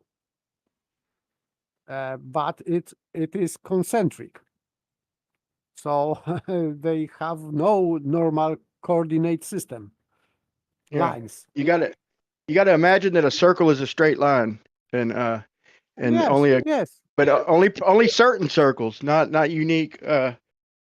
Unique circles, like, but then you got to call it not unique. Yeah, so they are making up things. So it doesn't make any sense. For me, this is just mental thing. Yeah, within the same sentence on one of them, they contradicted themselves in the same axiom. Like, wow, you can't at least make sense of it in one axiom and wait till the next one to contradict yourself. Like, one of them, if I'm not mistaken, couldn't even finish the axiom without contradicting itself. Yes, so they have no parallel lines, but at the same time they have straight lines. It is impossible. But this is my final point that I was almost done actually, but I forgot. But my point is this. So if I'm arguing with them, let's just say me personally, I'm arguing with them, and I'm arguing that level is horizontal and that the ground is level is not curving. Okay, and they're arguing that it is. So when they change the orientation from one station to another, that's the fucking argument, man. You see what I'm saying? In other words, you're just assuming it and trying to call that proof, and that's what's in contention, you know. Yes, this is all what they do. They say, since we live on the globe, therefore verticals are divergent. This is all what they say. Nothing so that's more. what I mean. Yeah. So we pin them down in their model. So I'll agree with, like, a lot of their arguments say, yeah, within your model. Not all of it, I grant you, but some of it I'll say, okay, yeah, within your model. But when they try and defer to reality and leave their model, that's where my problems start. Like, you know, are we talking about your model or are we talking about reality? Because that's not how it works in reality. But then when they break even their model, like, and call shit proof within their model, it's like I try and pin them down as best as I can. Yes, because their model is inconsistent. So it is very easy to catch them on inconsistency of let's say, contradictory implication. So this is easy part to do that. And we haven't even left the surface. Like, this channel doesn't really do that, but it doesn't have to. It doesn't even, you know, Bev doesn't have to, but to me, it gets even worse. Like, if you start, the higher you get and you start going into the real imagination land, like, it gets even worse. Like, it gets real bad, embarrassing bad. Yes, it is going bad because, in fact, you cannot imagine impossible things. Just you can't imagine. You cannot imagine that. You cannot imagine a working law of contradiction. How you can imagine that? It's not working. It works for Globgic. Yes, but and see, what we're doing is we imaginometry is a bridge to Globgic, And obviously, logic is a link to logic. So the end goal here is to give people an idea of logic. Really. In a subtle way. Because it Yes, seems yes. like people don't actually want to get it directly. So take them on a journey. Yes, because some of them will see ridiculousness of these statements, and they maybe will come to that thought that it would be interesting to think other way, and maybe will be they will find that if you think against logic, you are starting to think logically, and maybe they would return to normal logic. I think so. Maybe some of them. It's got to be nagging them in the back of their minds, you know, their subconscious at the very least. Like these points we're making are pretty damning. They're pretty damning. Like it's Pretty got to simple. ring. Yeah. Yeah. Advanced simplicity. It's been the key all along. You know, you put that clip about Brenda. Check in the chat.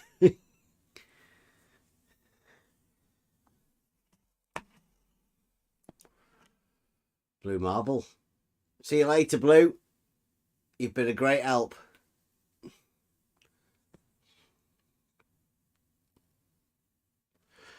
Turned Blue Marble science into a flat earther. They've been trying to recruit me into the flat earth for quite a bit, you know. The Blue Marble scientists, Kenny and Darren. They've all been on Twitter. Red's Rhetoric, he wants me in the Flat Earth Society as well. I keep saying, no. No. I live on the real globe. I'm a real globe. 'Tis globe. It's freeing, and then they all want to get into the flat earth. Something about me. I must smell. Seems like everything I say they have to do the opposite. And now I'm obviously let everybody know. I've always not been a flat earther. Everybody's known that. And now everybody knows that I'm a real globe. Yeah, but they picked the wrong guy to do that with, Bev.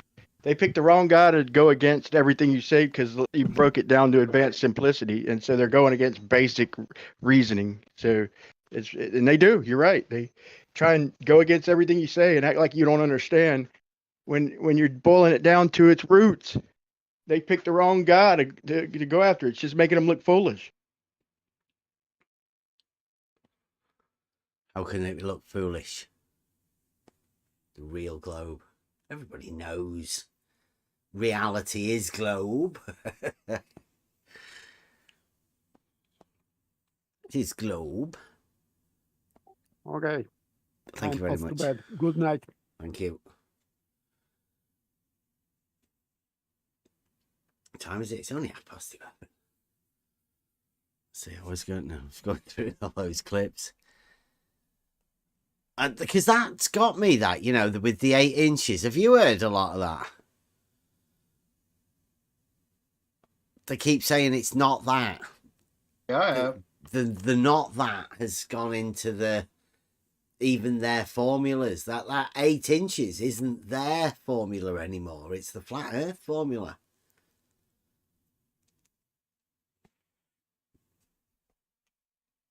Which is, I think, really strange. Blue Marble's gone flat.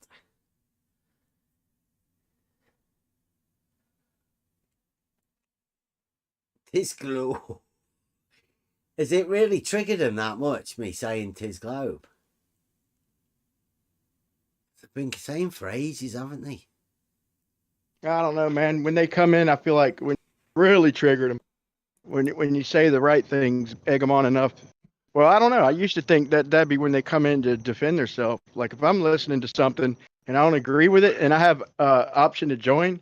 I mean, if I do agree with it or don't agree with it, but especially if I don't, like if I have a chance to correct somebody, and I'm not just going to sit and chat. I'm going to go in and tell my side of the story and my logic and my reasoning. And we don't get a lot of that lately. Well, yeah, they have, but I don't know. We just talk for hours, and nobody Now came let me in show you another problem. Nobody came in to call us out. That's weird, in my opinion.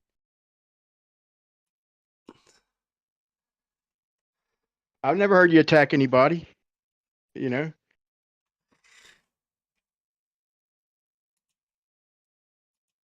See this. This is the video I made. Somebody copyright struck this one. Check it out. Go over it. Problem that the flat Earth has. There we go. Now let me show you another problem that the flat Earth has. That line, the red line, is very clearly curved.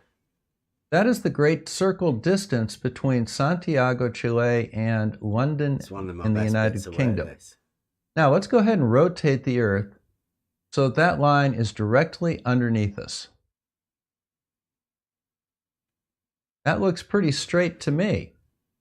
So here you go, flat earthers. Straight line, curved line, straight line, curved line, straight line, curved line, straight line, curved line, straight line, curved line. I'll turn it down. Straight line. Oh, you can hear it. That's hilarious. Goes on for half an hour. Just keeps doing that for half an hour. He copyright struck me.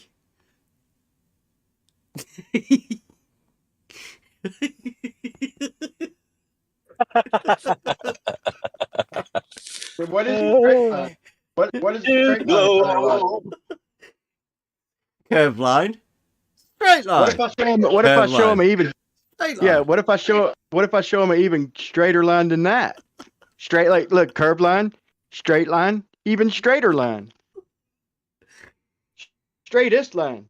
Oh. Yeah, that was one of the ones he copyright struck, and then he copyright struck one of the Buster ones, and he copyright struck.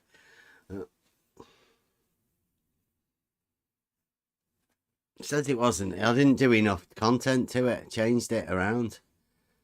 Bob's Common Sense Science. 12/7. Adult.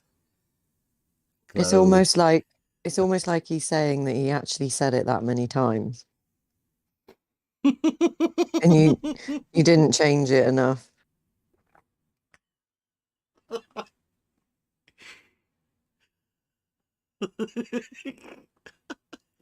I think it was all of the smiling faces.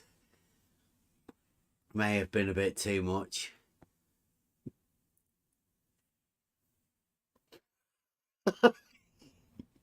Oh man, we've had so much fun over the years. Straight line, curved line. I think I might make that one into a GIF. Because that's good, isn't it? I'll have to put straight line, curved line, straight line, curved line.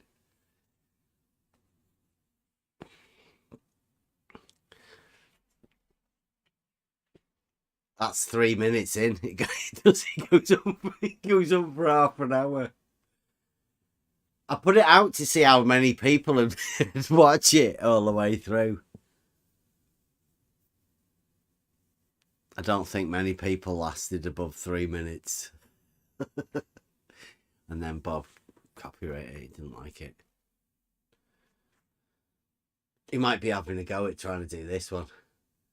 Don't copyright strike us, Bob.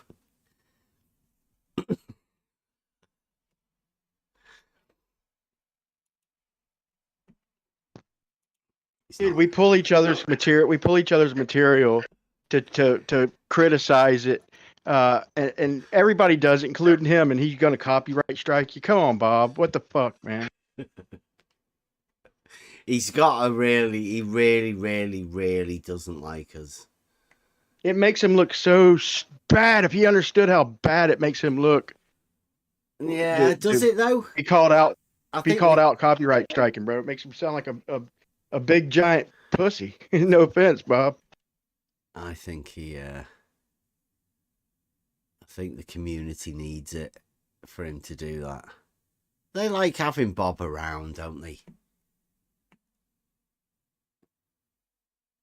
That's the sort of guy you want in the community. All the work he does.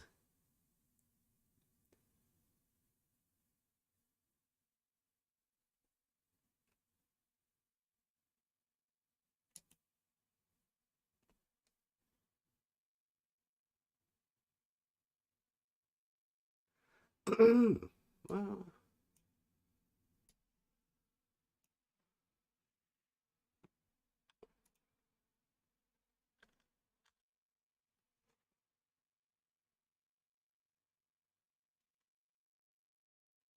oh, see, look at that. Check it out. I forgot I had that gear.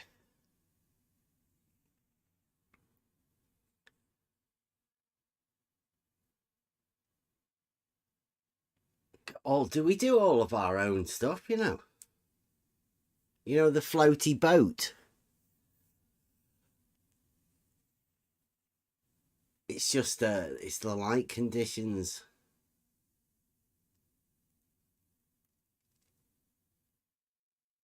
Make the horizon.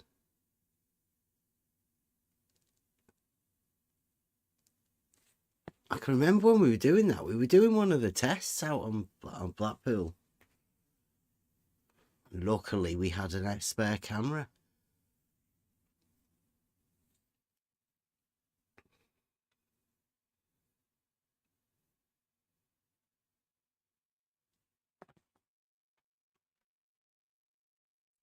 What?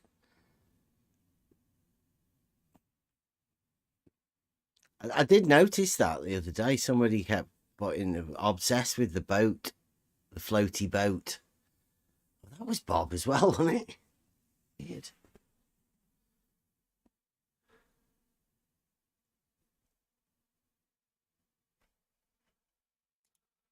Favourite that.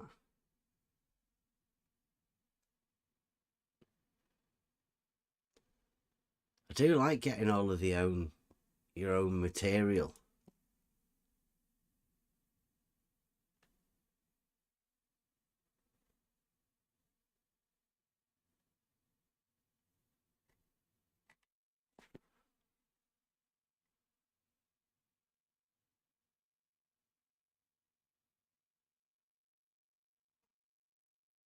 You were in the knot, Nathan.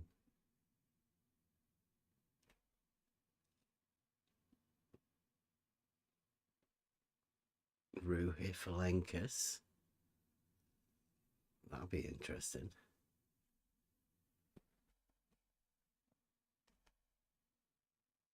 Rumpus and the nutsack drop. Let's have a look at that. Going for the big nutsack drop. That's a twattish remark. You'll be demonstrating the drop with Yeah, what Rect is designed. It's the nutsack drop. I mean, Paid NASA Shield says it's globe proof. You're going to go and help prove the globe by doing the nutsack drop. Exactly. The drop is going to demonstrate. We're going to get a dance going and everything. We've got all sorts of stuff going ready for I don't understand why you don't hook up with Paid NASA Shield. He could fly y'all around. Easy travel. There you go.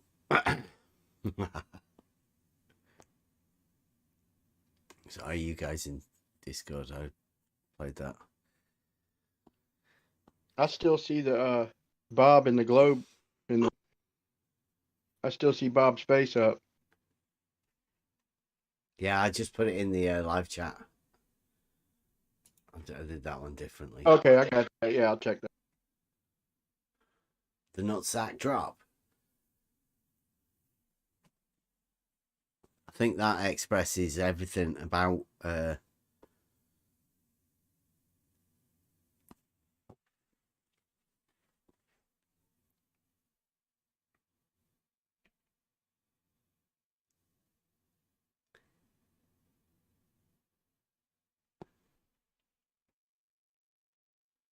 think I might have cut it already.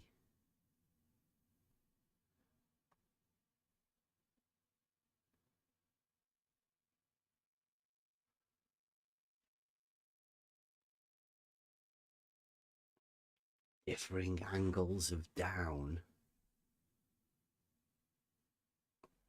Nutsack drop proof.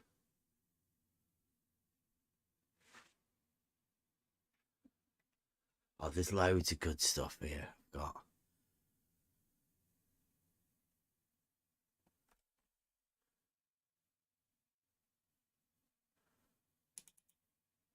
Yeah, check this one out. This one is Wally. Whether I would call it a proof or just a very good measurement. Right, this is, well, you don't hear Wally much, but listen to this. I think it certainly demonstrates that you can measure the radius of the Earth quite easily. Whether I would call it a proof or just a very good measurement and demonstration, I don't know. I don't really mind whichever way you want to call it. I know the way you're using the word proof is perhaps a little more technically correct. But I mean, this comes down to what QE likes to do with the scientific method. He likes to bang on and become really, really precise with scientific method. But yeah, scientists do all sorts of things, mate. I've worked in laboratories for many years, and it's a lot more loose than that. And I know QE will say, well, therefore they're not being a scientist; they're being a pseudoscientist. Well, in some cases, it's quite justified to just, twist something a little bit this way or a little bit that way, but you've got the result and you know it's repeatable and verifiable, and that's good enough for most people. There you go.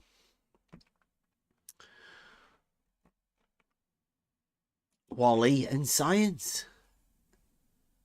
It's okay to just he's just twist admitting, something. just literally admitting that they twist it in the lab and just call it good enough. Do you believe Wally's in the lab? I doubt it. I don't know him good enough. Mm-hmm. All it shows is that Wally is okay with that mentally occurring.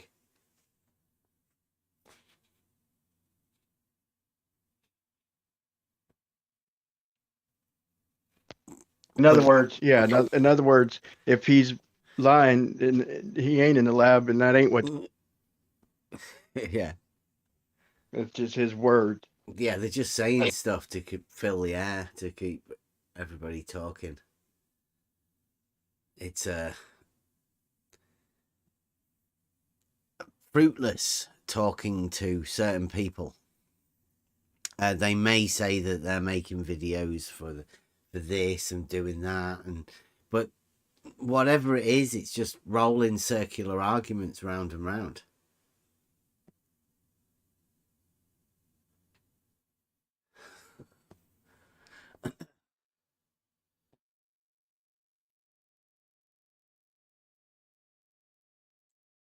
Chad's noticed himself in. Yeah, there's loads of people been in loads of chats. Okie dokie. Has anybody got anything else they'd like to do before we end it? Have a weekend off, or maybe not. Who knows? What? Oh, no. What? No. Oh, is that Rob? Excuse me, Rob. No, I was gonna say what. Would it end it with a song? Oh, live? Oh, Yeah, bust. why not? Oh, yes. Absolutely. No, it's gonna get ended with a song, man.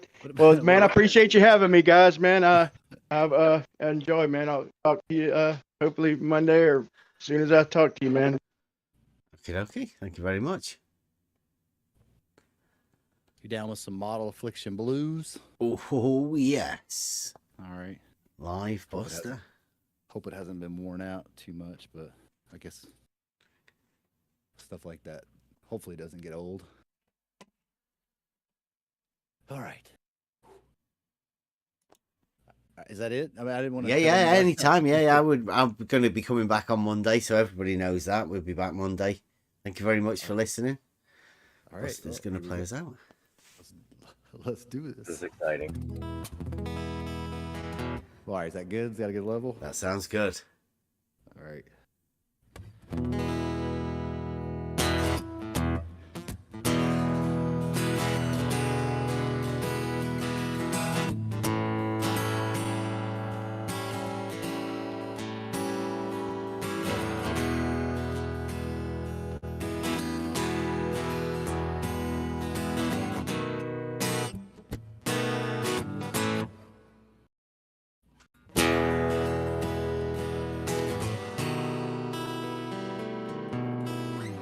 Is it a hump or a drop? What do you say?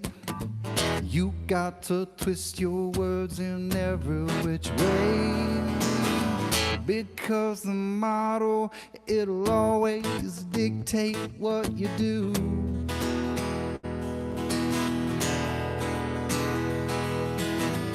Everybody knows that you got the model of fiction.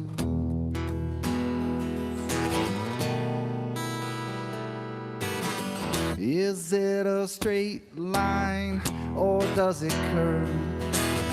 Some people don't clamp it, but that is absurd. We all know that the model, it'll always dictate what you do.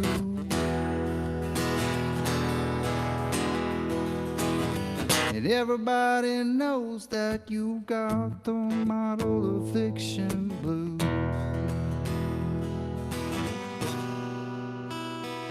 Model of fiction,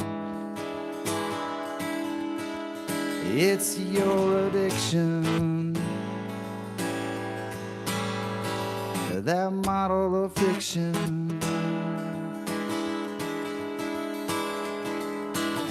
it brings you so much pain. We know it's your ball and chain.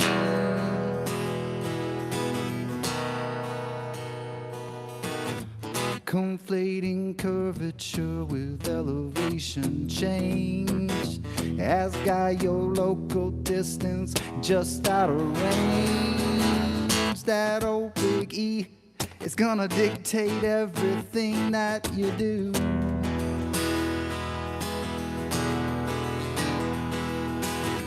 Everybody knows that you got the model of fiction blues.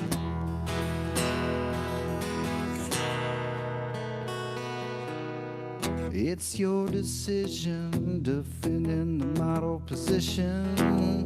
You just don't know the geometric propositions. That old ball, it'll always be illogical to you.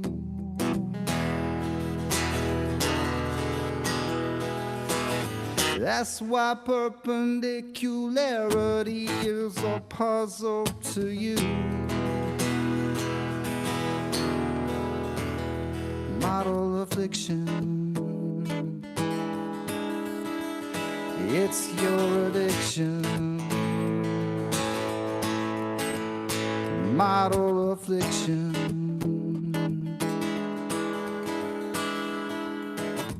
it brings you so much pain that it's your ball and chain.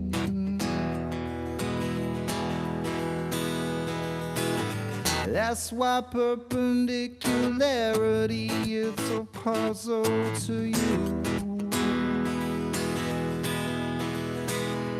And everybody knows that you got the model of fiction blues.